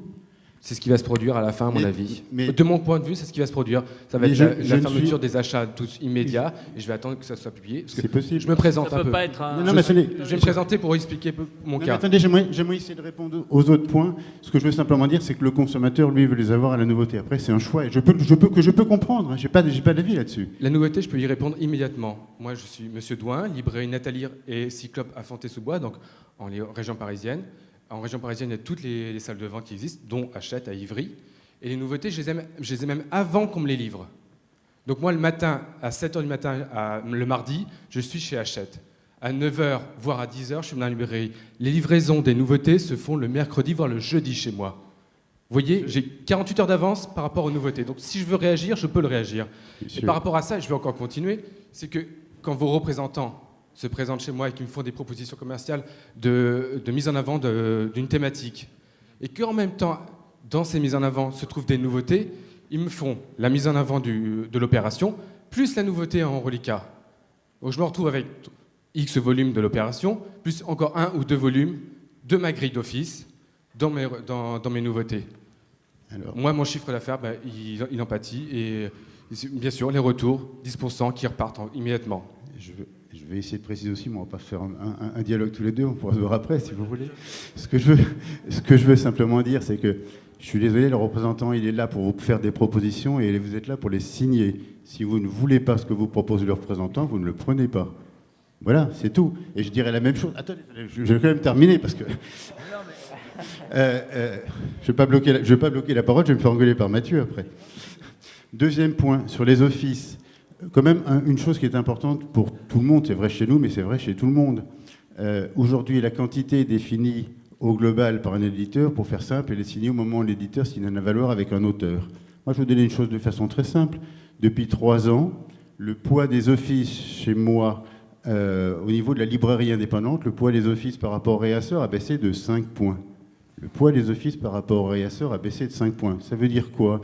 Ça veut dire que j'ai un poids de 5 points qui est passé sur le réasseur. Ça veut dire que je prends la responsabilité de faire des tirages et que j'ai de plus en plus de clients qui me disent « j'attends que ça se vende ». Ce que je peux comprendre, mais c'est une question de choix, c'est tout.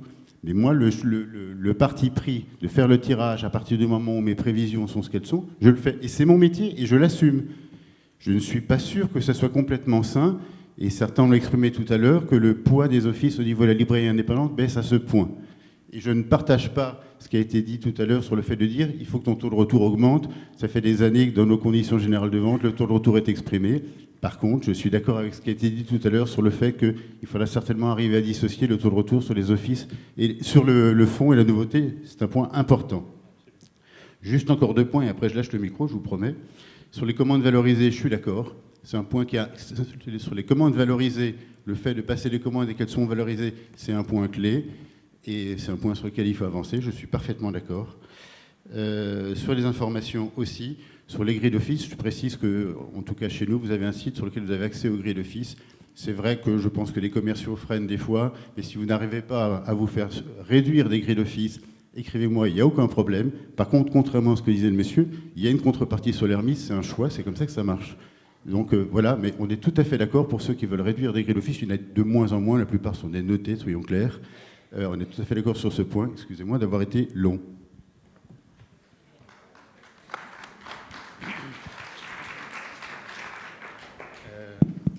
J'essaye d'intervenir depuis quelque temps, excusez-moi, sur les problèmes effectivement de commercialisation. Ce que vient de dire le représentant Hachette en ce qui concerne la valorisation des commandes sur réassort et du fonds. À plusieurs reprises, on est à intervenir dans des conditions hors des murs. On sait des festivals, c'est des journées du livre, c'est des interventions pour les séminaires, avec des difficultés qu'on a. On vous dit, voilà, vous avez le congrès Tartampion, la FCPE du 92, qui fait venir tel intervenant. Faites-nous un comptoir de libraires. Qu'est-ce qu'on a ? On a un assortiment à assurer. On vous dit combien il y a de personnes. Oh, il y aura 450 personnes. Il en a 20, 40. Sur les 40, vous avez peut-être 2 bouquins. On a un problème, effectivement, d'achat. On a notre responsabilité de ça. Et donc, on a... et la difficulté de nos éditeurs et de nos distributeurs, c'est que quelquefois, on s'adresse en disant, voilà, on va faire une table très importante, avec un choix où on se débrouille tout seul, bien souvent tout seul. Parce que si vous adressez à votre commercial, vous n'êtes pas forcément extrêmement compétent dans la matière, parce que c'est la sociologie, c'est la psychiatrie, c'est dans un domaine. Donc vous êtes avec un assortiment extrêmement difficile. Vous vous adressez à votre commercial. Vous pouvez la question. Non, mais je veux dire simplement, c'est que bien souvent, ok, vous avez votre commande, elle arrive juste un petit peu à la limite de la manifestation. Vous avez les retours qui sont faits généralement sans la remise commerciale et vous payez, et les retours sont très importants, oui. Et vous avez à payer effectivement les retours parce que les retours ne sont pas faits en temps et en heure. Et vous avez à payer. Madame. Alors, je suis tout à fait d'accord avec vous, monsieur. Moi, je fais, par an, on fait 300 interventions à l'extérieur de la librairie. 100 auteurs, on doit avoir à peu près une centaine de conférences. À chaque fois, on négocie avec les éditeurs. Un sur-mesure, chaque fois. Ok. Alors c'est vrai que, comme ça nous arrive parfois de gens qui nous mentent en disant on va avoir 300 personnes, mais vous en avez 50, ça arrive quand même relativement rarement. Par contre, le fait de faire ces animations apporte un volant de chiffre d'affaires supplémentaire, ce qui n'est pas négligeable. Non, écoutez, moi je vous donne mon expérience. Mon expérience est très simple. La première fois où on m'a proposé de faire ça, c'était à Champ Libre. J'avais 400 personnes qui étaient présentes. C'était exactement la cible de clientèle que je voulais pour la librairie, qui n'était pas celle que la librairie Le Fayère connaissait à ce moment-là. Je me suis dit, c'est extraordinaire. On me permet de rentrer en contact avec des gens, de présenter nos forces. Voilà, donc moi, mon objectif, lorsque je fais une rencontre comme ça, c'est d'être à zéro. C'est-à-dire de pouvoir ne pas perdre d'argent. Aujourd'hui, on a sélectionné. Je vais vous dire, aujourd'hui, on est plutôt gagnant. Je n'ai pas fait un tableau de bord, et je ne ferai pas un tableau de bord pour ça, mais je fais le truc. Je dis simplement, et je dis juste une chose. Je pense que parfois, il faut toujours se... Enfin, moi en tout cas, mais je ne donne pas de leçons. Moi, ok, j'essaie de faire partager ça à mes libraires. Ok, c'est dire qu'est-ce qu'on peut faire nous-mêmes. Qu'est-ce qu'on peut agir sur la qualitativité de notre job. Quand ça c'est fait, ensuite c'est plus facile d'aller voir les éditeurs, ou d'aller voir d'autres d'ailleurs, et ensuite de négocier, et de leur demander, et d'exiger. Excusez-moi, je trouve que tout ça... Non, s'il vous plaît. Je trouve que tout ça est absolument passionnant, sauf que c'est une table ronde qui est intitulée « Financer une librairie ». On a la chance d'avoir l'ADEL qui est l'IFSIC à table. Donc, je vous en prie, les conditions générales de vente, on en reparlera plus tard, mais profitons-en, quoi, ils sont là. Et justement, on va parler de financer les librairies, je crois qu'on en a tous besoin. Voilà, je voulais passer la parole à M. Grevel sur ce point-là, et après... Je ne sais pas, soit vous me posez des questions, soit je vous raconte ce qu'on fait, mais certains, enfin, beaucoup ici nous connaissent et ont été accompagnés par l'ADEL qui fait ce travail-là depuis 23 ans maintenant. Voilà. Peut-être très rapidement, puis après je pense que j'aurai des questions. L'ADEL qui intervient comment et à quel propos l'ADEL qui intervient pour des créations, dans le cadre de création de librairie, dans le cadre de transmission de librairie, dans le cadre de développement de librairie, développement qui peut passer par des travaux, par des agrandissements, par des déménagements. Et puis, l'ADEL qui intervient aussi parfois dans des restructurations de fonds propres, c'est-à-dire 2 associés, 3 associés, un décide de partir, comment fait-on? Est-ce qu'on laisse la librairie se fragiliser par le départ de cet associé, ou bien est-ce qu'on va permettre à l'associé de sortir proprement et aux 2 qui restent, ou à celui qui reste, de continuer l'exploitation de la librairie dans des bonnes conditions? Donc on sait aussi intervenir ponctuellement comme ça. C'est pas ce qui nous arrive le plus souvent, mais ça nous est arrivé.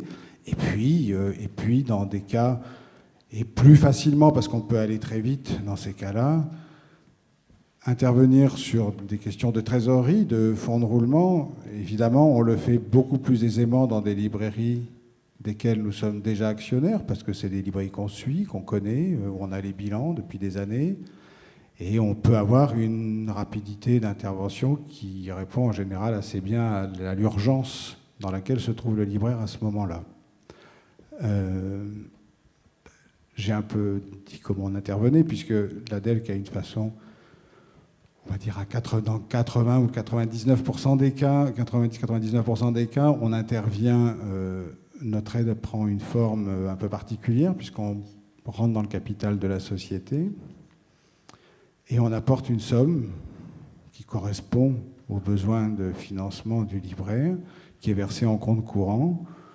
Ce compte courant est assorti d'un calendrier de remboursement sur des délais assez longs, c'est-à-dire minimum le délai d'un emprunt bancaire, 7 ans, et bien souvent au-delà. Mais c'est du compte courant d'associés, nous sommes associés. Donc ça veut dire que c'est aussi des remboursements qui vont peut-être être dans le temps, pour des raisons qu'on aura parfaitement analysées, différés, reconduits, étalés davantage, etc.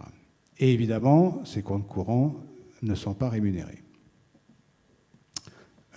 Voilà, je pense que je ne vais pas, on pourrait vous avez sans doute certaines des questions, je pense que c'est assez simple comme... On va laisser parler l'IFSIC là maintenant, peut-être. Alors oui, juste une brève présentation aussi de l'IFSIC. Nous, on existe depuis 1983 et depuis donc 30 ans, on a des activités donc, sur tous les domaines de compétences du ministère de la Culture et de la Communication, dont le secteur du livre et dont la librairie.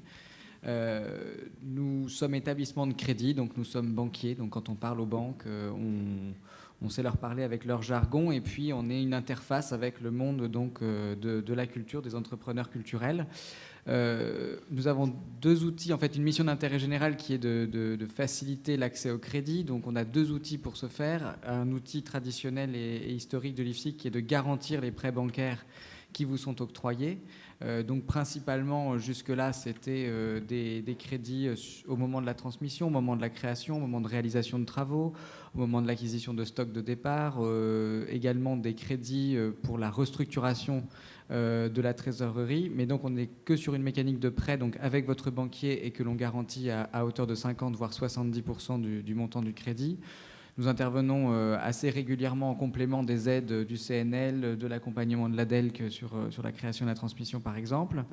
Et puis, nous avons un deuxième outil et pour lequel nous sommes en train de finaliser les modalités d'intervention qui a été annoncé par la ministre lors du dernier Salon du Livre, qui est la capacité de prêter directement. Donc on va disposer pour cela d'un fonds d'avance en trésorerie et donc on est en train de finaliser les modalités. Donc cette capacité à prêter directement, on l'a déjà dans certains autres secteurs que la librairie. On le fait dans la musique, on le fait dans la création de mode, on le fait dans la presse. Mais on le fait non pas pour se substituer à vos banquiers, mais pour faire un deuxième effet de levier, c'est-à-dire à la fois si votre banque n'accepte plus de vous prêter avec la garantie de l'IFSIC, même à 70%, eh bien c'est d'avoir un effet de levier complémentaire auprès de cette banque en lui disant ok, vous n'allez pas prêter 100 000 € à une librairie par exemple dans son intégralité, mais on va peut-être répartir les interventions entre la banque et nous. Et puis parfois, eh bien, on intervient tout seul sans que la banque n'intervienne, mais toujours avec un état d'esprit de se dire que ce sera temporaire, que c'est le temps de vous accompagner pour vous restructurer, pour vous remettre sur les rails, et qu'ensuite vous puissiez de nouveau accéder au crédit bancaire, le cas échéant, avec notre garantie bancaire. Voilà. Et donc sur les 5 dernières années, de notre côté, c'était à peu près une 60aine de librairies qui ont été accompagnées dans la France entière, donc avec l'ensemble des banques présentes en France, et c'est près de 15 millions d'euros de crédits qui ont été ainsi accompagnés. Et voilà, on va essayer de développer maintenant avec vous les avances remboursables en votre faveur.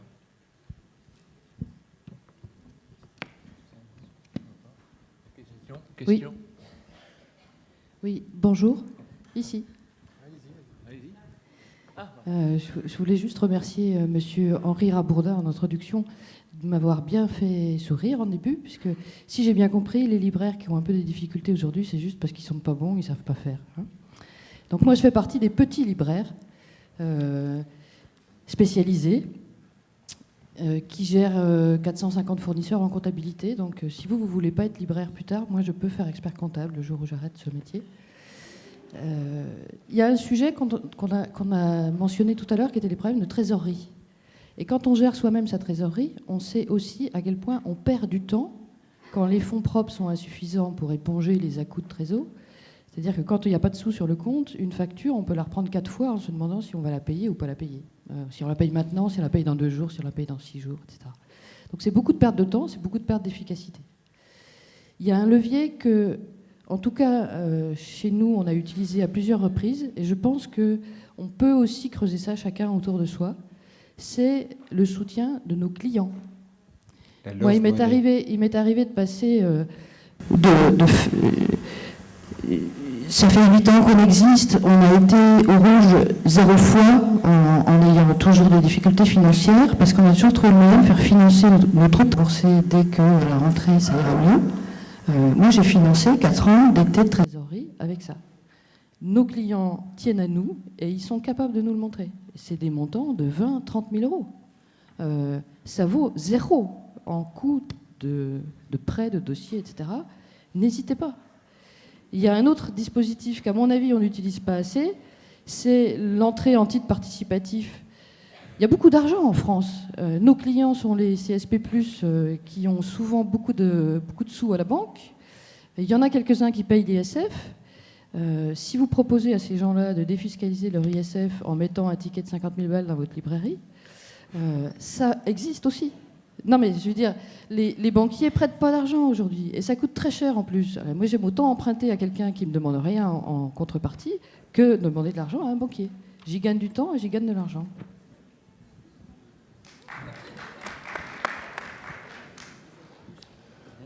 Oui, j'ai le... Hop, je sais pas. Wilfried Séjot, j'ai une expérience assez proche de celle qui vient d'être évoquée. Donc Wilfried Séjot, le cyprès Jean de la Lune à Nevers. Et avec un système encore meilleur, puisque je ne rends pas l'argent au client. Voilà. Donc le principe, j'ai repris 2 librairies, c'est pour ça que ça s'appelle le cyprès Jean de la Lune, une librairie généraliste et puis une librairie jeunesse, très implantée dans la ville, très appréciée. J'ai proposé à des amis, des clients et même des éditeurs en fait, de prendre des parts, tout simplement, d'investir dans le rachat et de devenir les associés de la librairie. Alors bien sûr, il faut rester majoritaire quand même pour éviter éventuellement des désagréments, mais cette opération m'a permis au final quand même de lever à peu près 80 000 €, donc ce qui n'est pas négligeable. Alors maintenant, j'ai 40 associés. Pour les assemblées générales, c'est vrai que j'ai un budget timbre assez important, mais voilà. Et en fait, à chaque fois, j'ai dû arrêter la souscription parce que les délais l'imposaient, mais j'ai encore régulièrement des gens qui viennent me voir à la librairie en me disant « quand vous faites une augmentation de capital, prévenez-moi ». Effectivement, il y a toute une part de la population classe moyenne qui a un peu d'économie et qui a envie de donner du sens à cet argent et qui sont extrêmement fiers de dire « cette librairie, elle existe parce que moi aussi j'en suis associé, parce que j'y ai participé ». Accessoirement, ces gens m'aident aussi, donnent des coups de main dans la librairie. Je ne devrais peut-être pas le dire, j'espère qu'il n'y a pas d'inspecteur du travail dans la salle, pour des salons ou autres. Voilà, donc ce sont aussi des soutiens, des compétences. Il y a quelques éditeurs aussi qui ont joué le jeu, Les Petits Matins par exemple, pour ne pas les citer. Et voilà, et les gens sont extrêmement fiers de participer. Je crois qu'il ne faut pas négliger cette épargne citoyenne qui est présente et qui a envie de donner du sens à son argent.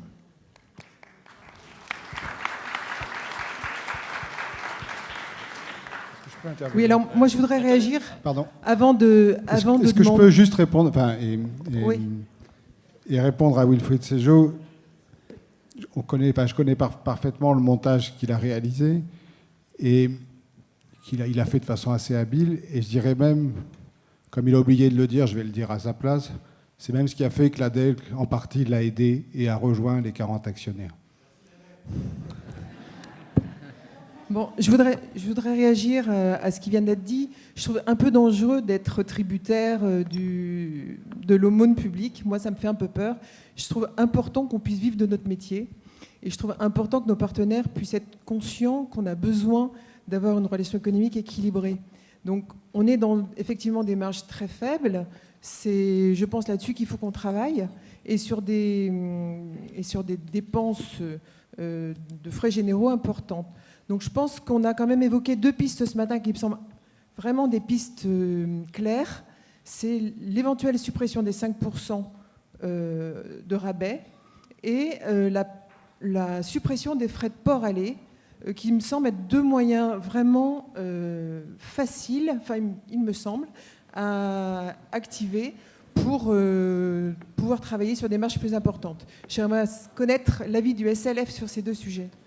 Alors, d'abord, si on en a parlé, c'est que ça vous montre que c'est des sujets qui nous tiennent à cœur et qu'on essaye d'avancer dessus. Je l'ai dit ce matin, c'est plus ou moins compliqué selon les cas. Dans le cas des 5%, c'est une mesure législative, donc elle pose tout un tas de problèmes et c'est une mesure qui fait débat. C'est-à-dire qu'il n'y a pas une unanimité des intervenants pour dire aucun risque, on supprime les 5%.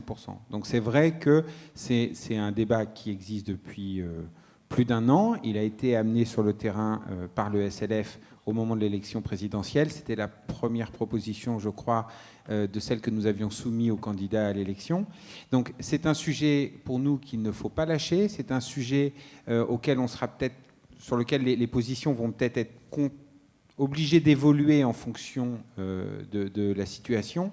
Mais ce n'est pas un sujet simple. D'autre part, on n'est pas, là pour le coup, on n'est pas tout seul, puisque l'idée de supprimer les 5%, évidemment, il faudrait que ça s'applique à tout le monde. Si c'est juste pour les supprimer dans nos librairies, à ce moment-là, on n'a besoin de personne, il suffit qu'on le supprime, mais on sait bien que dans ce cas-là, il y aurait une évasion de clients vers d'autres domaines. Donc, l'objectif, c'est bien d'obtenir que ça soit supprimé partout. Je ne sais pas, je vous le dis franchement, je ne sais pas si cette mesure peut aboutir. Ça dépend de multiples facteurs. En tout cas, nous, c'est un sujet, vous avez remarqué, on l'a redit ce matin, c'est une question qu'on avait posée dans l'étude que Philippe Moati a présentée, parce qu'on voulait avoir des éléments pour argumenter le débat. Voilà. Maintenant, c'est un débat qui n'est pas tranché. Pour ce qui concerne la gratuité des frais de port, ou quelque chose qui irait vers la diminution des frais de port, c'est un chantier que nous ouvrons. Ce que je peux vous dire sur ce point de vue, c'est que lors d'une réunion le 29 avril, le SNE nous a indiqué qu'il était d'accord pour qu'on remette à plat un certain nombre de sujets qui sont les coûts, qui impactent les comptes de résultats des librairies. Parmi ces sujets, il y a le retour. On en a longuement parlé tout à l'heure. Parmi ce sujet, nous, on souhaite parler du transport. Là aussi, c'est un sujet qui est compliqué parce que qui dit franco de port pur et dur dit que les colis partent directement de l'éditeur chez le libraire, ça passe plus par Prism, et donc parce que Prism ne sait facturer, il ne sait pas faire payer une partie de la palette au libraire et une partie de la palette au distributeur. Donc, si vous n'avez plus les offices ou le transport aller des gros éditeurs avec lesquels vous auriez éventuellement signé un accord sur Prism, quel est le coût, quel sera le coût marginal pour tous les petits éditeurs, voire pour tous les petits libraires? Que se passe-t-il s'il y a un franco à 350 € quand on ne l'atteint pas? Combien ça coûte? Bref, ce sont des pistes. On va les ouvrir, on va les travailler. On est preneur de toutes les bonnes volontés pour nous aider à faire des tests, à faire des calculs, à venir dans les réunions, à négocier, à mon avis, d'arrache-pied avec les distributeurs, parce que évidemment, si c'est plus nous qui payons le transport, ça sera eux. Donc fatalement, c'est pas quelque chose qui va se faire en claquant des doigts. Mais sachez que c'est une piste sur laquelle on compte bien travailler d'arrache-pied. D'autant plus que, sauf à ce qu'on nous prouve le contraire, nous avons l'impression que tous les vendeurs de livres ne sont pas traités de la même façon en France sur ce sujet. Mais pour revenir au financement et à ce qu'ont dit et Didier Grevel et M. Saunier de l'IFSIC, je crois que ce qu'il faut comprendre, c'est que finalement, la librairie, à mon avis, à mon sens, elle a besoin de 3 types de financement. Elle a besoin de financement quand elle se crée ou quand elle est rachetée. Que ce soit une transmission ou une création, finalement, c'est le moment où on a besoin de mettre un gros chèque sur la table. Moi, le sentiment que j'ai, c'est qu'on vise toujours trop court à cette étape-là. C'est-à-dire que tout le monde sait le premier jour que le libraire, qui s'est déjà démené comme un dingue pour collecter, que ça soit 20 000, 50 000, 100 000 ou 1 million d'euros, tout le monde dit il est trop court. Tous vos banquiers vous diront je savais que le jour où vous avez racheté votre librairie, vous alliez avoir des problèmes de trésorerie 6 mois, 1 an ou 2 ans plus tard. Comme en plus le marché du livre a tendance à décroître, faiblement, mais à décroître, que les prévisionnels qu'on donne à nos banquiers, ils sont toujours quand même un petit peu optimistes. On va rarement voir le banquier en disant « je vais faire moins 10%, s'il vous plaît, financer le rachat de la librairie ». D'abord, on y croit quand on le propose, mais si ça ne se passe pas exactement comme prévu, on a un effet ciseau qui vient très rapidement. Donc je pense qu'il y a une première réflexion à avoir, et je n'ai pas la solution, sur comment on fait pour que le financement initial soit bon. Et peut-être que là, ce qu'on appelle la love money, c'est-à-dire des gens qui viennent soutenir un projet, peut-être que ça, c'est une bonne façon de faire, c'est-à-dire des gens qui, au démarrage d'un projet, apportent quelque chose qui est le petit tapis de sécurité dont on aura besoin au moment où, fatalement, il se passera quelque chose qui n'était pas prévu. Le deuxième mode de financement, c'est les investissements. Alors, pendant très longtemps, les investissements en librairie, c'était les doublements de surface. J'ai 50 mètres carrés, j'essaye d'en avoir 100. J'ai 100 mètres carrés, je vais essayer d'en avoir 200. J'ai 500 mètres carrés, je vais essayer d'en avoir 1000. Bon.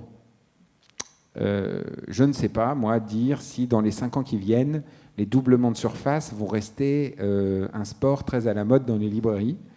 J'en sais rien. Peut-être que oui, ça doit dépendre des cas. Il y a certainement des endroits où ça sera intelligent et puis des endroits où ça deviendra quand même franchement risqué. Je suis malheureusement obligé de constater que pour les libraires qui ont fait ces accroissements de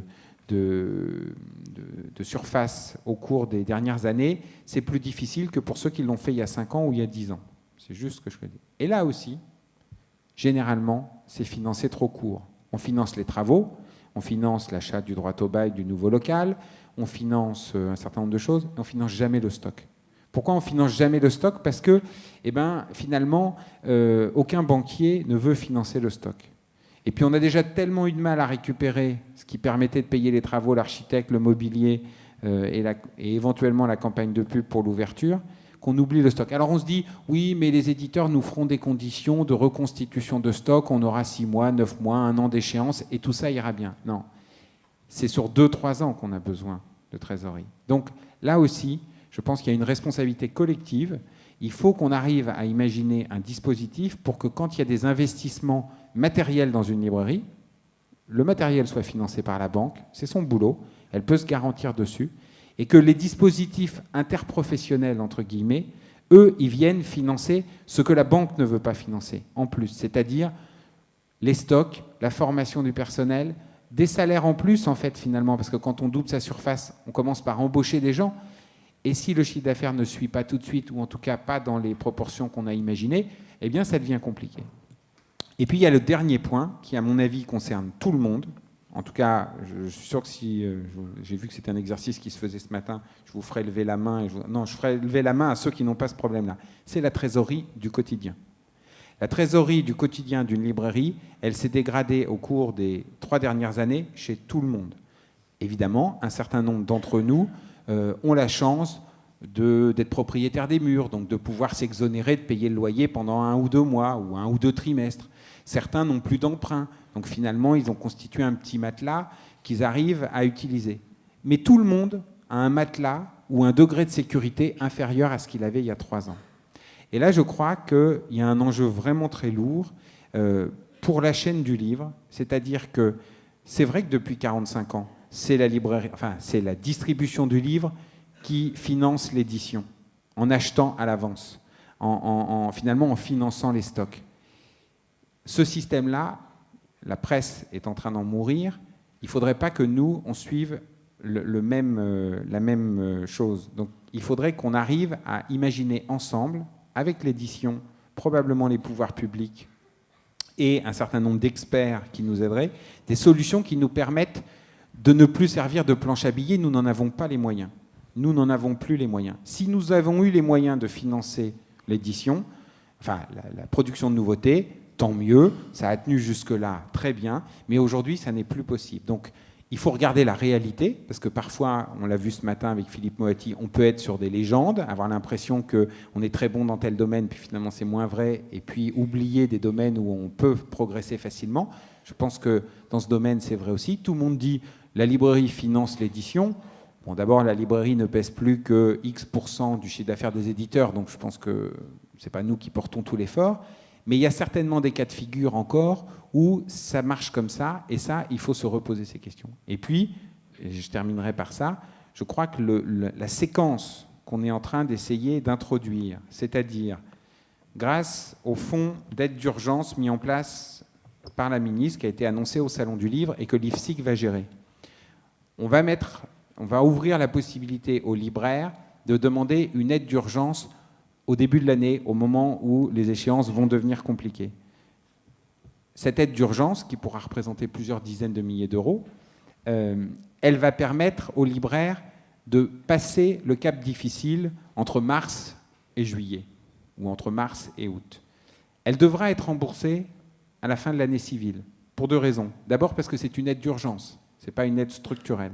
Et ensuite, parce que le but du jeu, c'est que cette aide puisse être reprêtée aux mêmes libraires, mais ça je vais y venir, ou à d'autres libraires l'année d'après.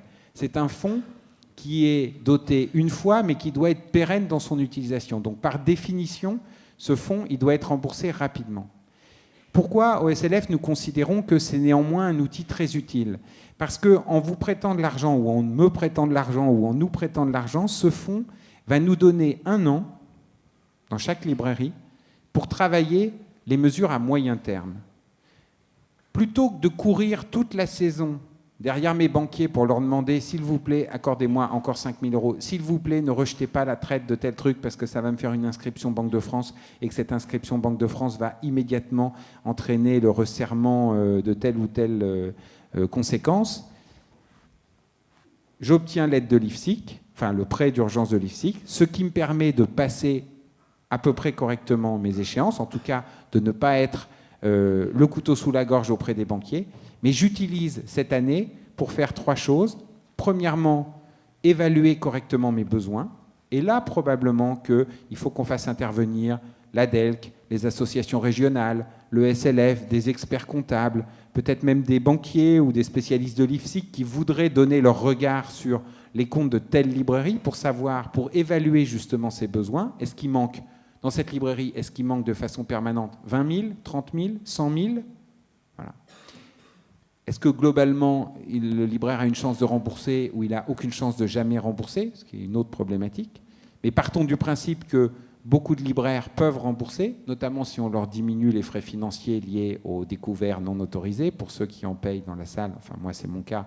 Vous savez que là, les taux ne sont pas de 2 ou 3%, comme on l'entend dans la presse, mais plutôt de 14 ou 15%, avec en plus des frais à chaque opération, à chaque jour de découvert, à chaque lettre envoyée, à chaque demande de renouvellement. Donc, comme on renouvelle tous les jours, ça fait des frais tous les jours. Et finalement, ça fait des milliers, voire des dizaines de milliers d'euros en fin d'année. Donc pendant la période d'urgence, on fait le diagnostic. Ensuite, on regarde de manière concertée et cohérente ce qu'on peut faire. Moi, j'ai noté avec satisfaction que lors d'une réunion au Centre national du livre, pas plus tard que la semaine dernière, sur une refonte des aides à la librairie, il a été dit que le Centre national du livre pourrait éventuellement modifier ses modes d'attribution d'aide et intervenir sur des restructurations de fonds propres. La DELC, par la bouche de Didier Grevel, mais également par la bouche de ses autres représentants, a dit que, de toute façon, c'était quelque chose que la DELC était de plus en plus souvent amenée à faire, et que donc la DELC pourrait rentrer dans cette démarche. Et M. Saunier a dit que le métier premier de l'IFSIC, ce n'était pas de prêter de l'argent en urgence aux libraires, c'était de contre-garantir des prêts auprès des établissements bancaires traditionnels pour pouvoir rendre faisables des prêts que le banquier ne veut pas faire tout seul parce qu'il considère que c'est trop risqué. Si je reprends ce qu'a dit Alain Rousset ce matin lors de ses propos introductifs, et comptez sur moi pour lui faire préciser ça ce soir, puisqu'on a une réception au Conseil régional et que lui et moi, on reprendra la parole, Alain Rousset a dit « les régions peuvent en plus probablement jouer un rôle d'abondement, de surplus dans ce domaine ». Bref, si on regarde ces quatre typologies d'acteurs que je viens de citer, on a probablement, pas pour toutes les librairies, je ne dis pas que ça va devenir rose demain matin, mais pour les librairies qui ont un problème de trésorerie et pas toute la palette des problèmes, pour les librairies qui ont un problème majeur de trésorerie, on a probablement aujourd'hui 4 typologies d'acteurs qui, si on apprend à les faire travailler entre eux, auront un an, librairie par librairie, pour essayer de trouver une solution. Une solution, c'est un prêt à moyen terme, c'est-à-dire un prêt de trésorerie qu'on prête sur 3, 5, 7 ans. Alors après, chacun aura ses modalités de remboursement. La DELC, ça sera 7 ans avec peut-être un peu de franchise. Voilà, excusez-moi. Le CNL, ça sera une autre typologie. Les banquiers, eux, la franchise, ils aiment, enfin la franchise en temps, ils aiment pas trop. Et c'est un métier difficile, vous savez. C'est pas un métier d'abord, c'est difficile. Et donc, si vous voulez, moi je crois que là, on tient quelque chose. Et on tient quelque chose avec des budgets qui existent. C'est-à-dire qu'on n'est pas obligé d'attendre le Père Noël pour ça. On n'a pas besoin que des gens, d'un seul coup, se disent « Tiens, je ne sais pas quoi faire de mon argent, je pourrais le prêter à la librairie. » Non, tous les acteurs que j'ai cités, ils ont des fonds aujourd'hui qui sont dédiés à ça. La seule chose qui nous manque, à mon avis, c'est le temps pour bien poser les dossiers et la coordination pour faire en sorte que chaque acteur vienne s'ajouter à l'autre pour renforcer l'action et pour financer correctement. C'est-à-dire qu'on arrête de financer 90% du besoin. Parce que ça rend service à personne. Et le libraire est souvent fautif. moi je reconnais que dans mes demandes de financement, que ce soit à la DELC, au CNL, à mes banquiers, je minore toujours un peu le besoin parce que je me dis jamais il dira oui si je lui demande 100% de ce dont j'ai besoin. Donc je demande ce que je pense être son seuil de tolérance. Et finalement, en faisant ça, je ne me rends certainement pas service parce que le jour où j'atteins ce financement global et que je lui dis il en faudrait encore un tout petit peu, il me dit non mais attendez, qu'est-ce qui s'est passé? Ça s'est dégradé ou vous m'avez menti? Et donc, de toute façon, le libraire se retrouve à ce moment-là dans une situation très défavorable. Je suis désolé, je sais que j'ai été très long, mais je pense que ça, c'est répondre à une partie de la question. Pour financer une librairie, il faut savoir où sont les besoins et financer à 100% les besoins et les financer avec une coordination de tous les acteurs. Là, je pense que l'aide publique sera utile, elle ne sera pas suffisante. Les banques feront leur métier et des organismes qui existent aujourd'hui et qui ne demandent qu'à rentrer dans des processus d'aide pourront le faire correctement. Excusez-moi, moi je suis carrément dans La dernière question alors.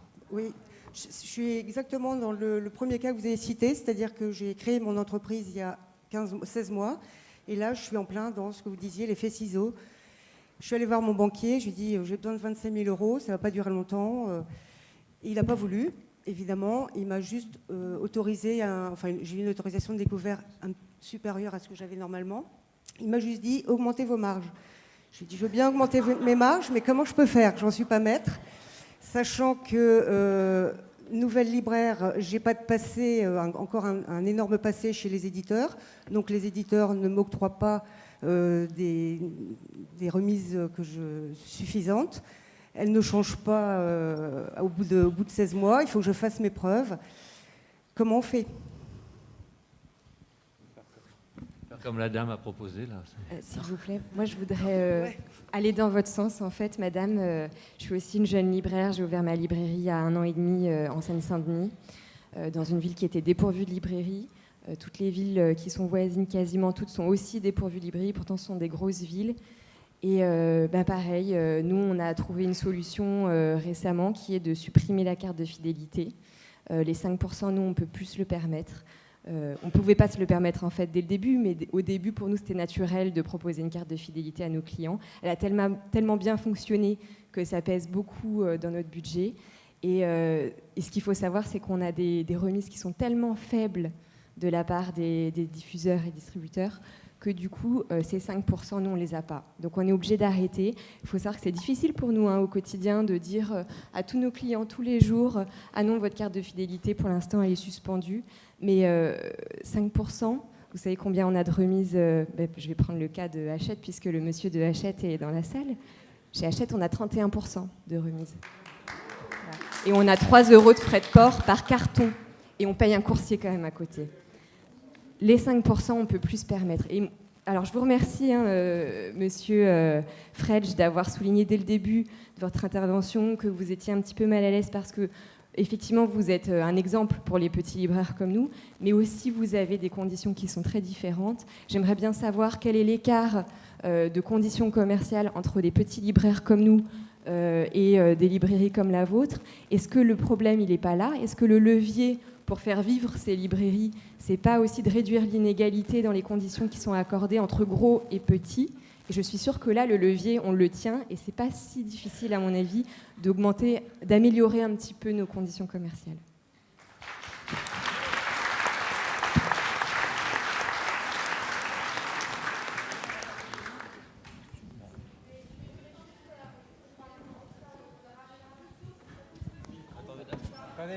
Oui, je voulais juste enchaîner très brièvement parce qu'en fait, on a parlé de tout sauf dans l'analyse d'un tout petit marché porteur qui est quand même le numérique, quelque part, et que la prochaine réunion sera dans 2 ans.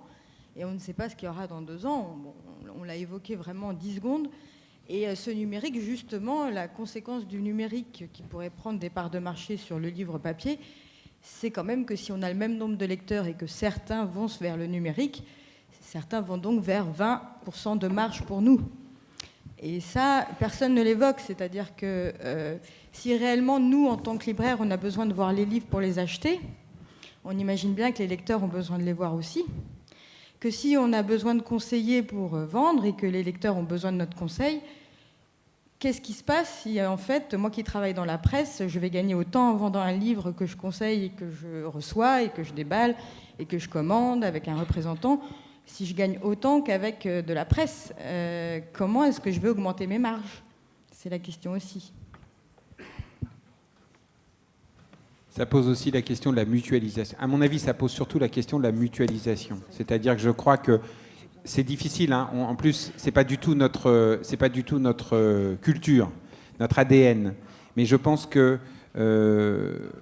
aujourd'hui, on ne peut plus ignorer l'idée que des entreprises qui font 150, 200 000, 300 000 euros de chiffre d'affaires ne pourront pas négocier suffisamment auprès des éditeurs et des fournisseurs, des distributeurs, des conditions d'achat leur permettant d'atteindre des seuils décents. Bien sûr, c'est le boulot du syndicat d'essayer de faire avancer les choses. Bien sûr, chacun se démène comme il le peut. Mais il faut regarder les choses en face. Je pense qu'aujourd'hui, on doit inventer... Alors ça, c'est presque un modèle de société pour la librairie. Hein. Mais après tout, puisqu'on est là pour poser les questions et essayer de le faire avec franchise, pas dans le temps, mais dans la parole, je crois qu'aujourd'hui, cette question, il faut se la poser. Parce que moi, je vois pas dans, certains l'ont dit, je vois pas dans l'affrontement une issue favorable. Regardez la taille des entreprises entre votre librairie en Seine-Saint-Denis, nouvellement créée, et des groupes qui sont des groupes importants. Donc, il ne va pas se passer spontanément ce que vous espérez. Et en même temps, on a des exemples, et c'est là-dessus, je pense qu'il faudra continuer à travailler. Il y a des ateliers qui vont en parler pendant les 2 jours, mais je pense qu'il faudra continuer à parler là-dessus. On a des exemples à travers le groupe des librairies BD. Alors d'accord, ce sont des libraires spécialisés, mais ce sont des libraires de petite taille, pratiquement tous. Ils ont obtenu 2 grands groupes, dont le groupe Hachette, qui a été beaucoup cité, des conditions qui tiennent compte de leur spécificité, probablement en grande partie parce qu'ils se sont présentés unis et à plusieurs pour aller discuter. Je ne dis pas que c'est facile à faire, je ne dis pas que ça n'entraîne pas des modifications profondes dans notre façon de travailler. Mais on en est aujourd'hui à savoir si on doit vendre de la presse, si on doit faire du livre d'occasion, si le livre numérique va nous tuer ou si on doit dépendre des pouvoirs publics. Je pense que cette question-là, on doit aussi se la poser, même si je dis tout de suite, je n'ai pas la réponse. Excusez-moi, je voulais juste...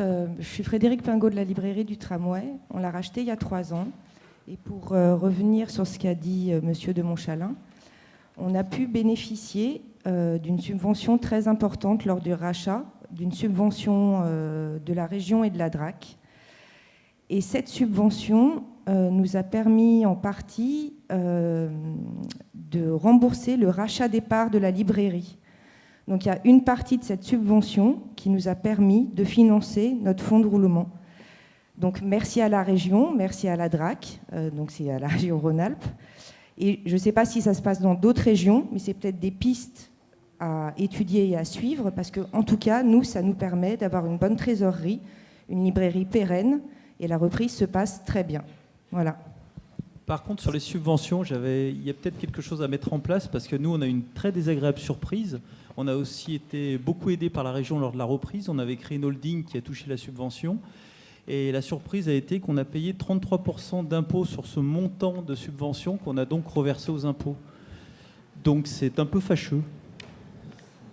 J'aurais juste, si c'est encore possible, j'aurais voulu juste apporter une petite précision sur ce que nous faisons avec des fonds participatifs aussi à la librairie. C'est la Belle Aventure à Poitiers. Nous avions monté la première librairie spécialisée jeunesse il y a à peu près une 20aine d'années déjà sur un mouvement comme celui-là, où j'avais effectivement fait rentrer dans la SARL toutes les personnes du corps civil, social, on va le dire comme ça, qui souhaitaient participer pour des raisons de conviction, bien sûr, et pas autre chose, au financement de la librairie. Lorsque nous avons créé une seconde librairie en 2010, on a imaginé différemment les choses et je me dis que ça peut être une idée pour d'autres personnes.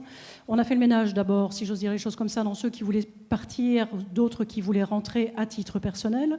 Mais il y avait une association qui existait à l'intérieur de la librairie, des amis de la librairie, comme je pense beaucoup d'entre vous en ont, qui nous aidaient essentiellement sur l'animation, voilà le rayonnement de la librairie à l'extérieur. a accepté de porter des petits apports, des dons qui étaient faits par une quantité de gens qui fréquentaient la librairie.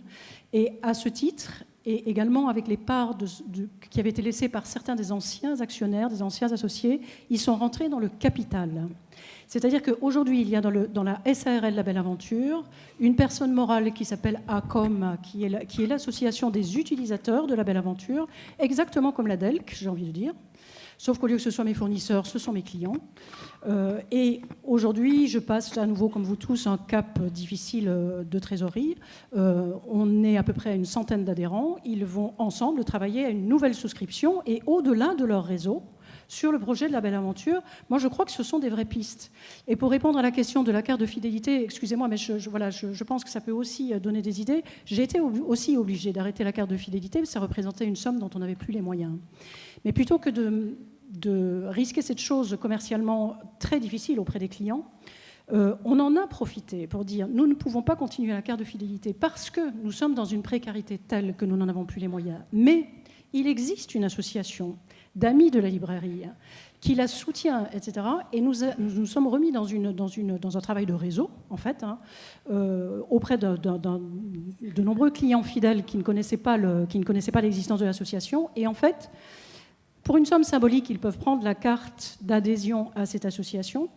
Et avec cette carte d'adhérent à l'association, ils ont droit aux 5% à la caisse. Et ce sont les seuls. Alors bien sûr, il y en a qui achètent cette carte d'adhésion parce qu'ils font bien le calcul que c'est plus ça, ils ont vite récupéré le montant de l'adhésion en 5% de remise à la caisse, mais c'est très différent que de balancer des cartes de fidélité dans la nature. C'est-à-dire que ce réseau qui est constitué, qui deviennent des adhérents, des amis de La Belle Aventure, on les mobilise sans arrêt sur la vie de la librairie. Ils sont partie prenante économique. C'est-à-dire c'est comme les utilisateurs d'AMAP, si vous voulez, qui sont dans les AMAP. On est en train d'inventer des choses avec celui qu'on appelait jusque-là juste le consommateur, ce qui ne représente personne. On est tous consommateurs et on est tous acteurs. Je veux dire, c'est vraiment une façon... voilà, on peut dépasser ces choses-là. Voilà, je voulais juste vous raconter cette aventure-là. Si ça intéresse quelqu'un dans les détails, n'hésitez pas à me contacter. Monsieur Grevel veut parler. Oui, donc, juste pour préciser ce qu'a dit Mathieu au sujet de l'ADELC, évidemment, et plusieurs libraires ont exprimé leurs problèmes de trésorerie, évidemment, on sait regarder ces dossiers, on sait les accompagner. Je ne dis pas qu'on fait toujours tout bien, mais en tous les cas, chaque dossier qui nous est présenté est étudié. Et on essaie en tous les cas d'aller toujours au-delà du besoin immédiat, mais de comprendre ce qui se passe. Je crois que tous les libraires qui ont rencontré des problèmes de trésorerie à un moment donné sont, comme le disait Mathieu, dans une urgence qui fait que on est un peu comme la personne qui est en train de se noyer, c'est-à-dire en gros on fait tous les mauvais gestes. Bon. On essaie d'être en tous les cas, quand c'est possible, celui qui va calmer le jeu, regarder, apporter et donner peut-être du temps avec un apport, mais pas un apport uniquement, rapidement, comme ça, sans analyse, mais dans un cadre vraiment d'accompagnement. Donc surtout n'hésitez pas, on sait répondre. On ne dit pas toujours oui, on dit non parfois, et parfois on se trompe, y compris quand on dit oui, mais n'hésitez pas, voilà, et on sait le faire, je crois qu'on sait le faire. Et par ailleurs, pardon, je voulais effectivement moi aussi ajouter par rapport à la remarque sur les problèmes de relation avec ces banquiers, l'IFSIC existe aussi pour ça. Encore une fois, notre mission d'intérêt général, c'est faciliter l'accès au crédit. Donc lorsqu'il y a des moments, alors on n'est pas médiateur du crédit, c'est-à-dire qu'on ne va pas forcément forcer la banque à vous prêter absolument l'argent, mais en tout cas on va leur exposer peut-être différemment que ce que vous pouvez le faire aujourd'hui. Et on est là aussi pour vous aider effectivement à bien calibrer ce besoin de financement, puisque souvent ça relève aussi du fait que ça a mal été anticipé et que derrière il court après ce que décrivait Mathieu de Montchalin tout à l'heure. Donc n'hésitez pas non plus à venir chercher les outils déjà existants. Je crois qu'en introduction on disait aussi que la profession avait des outils mutualisés. N'hésitez pas à les utiliser également. Ouais. Merci.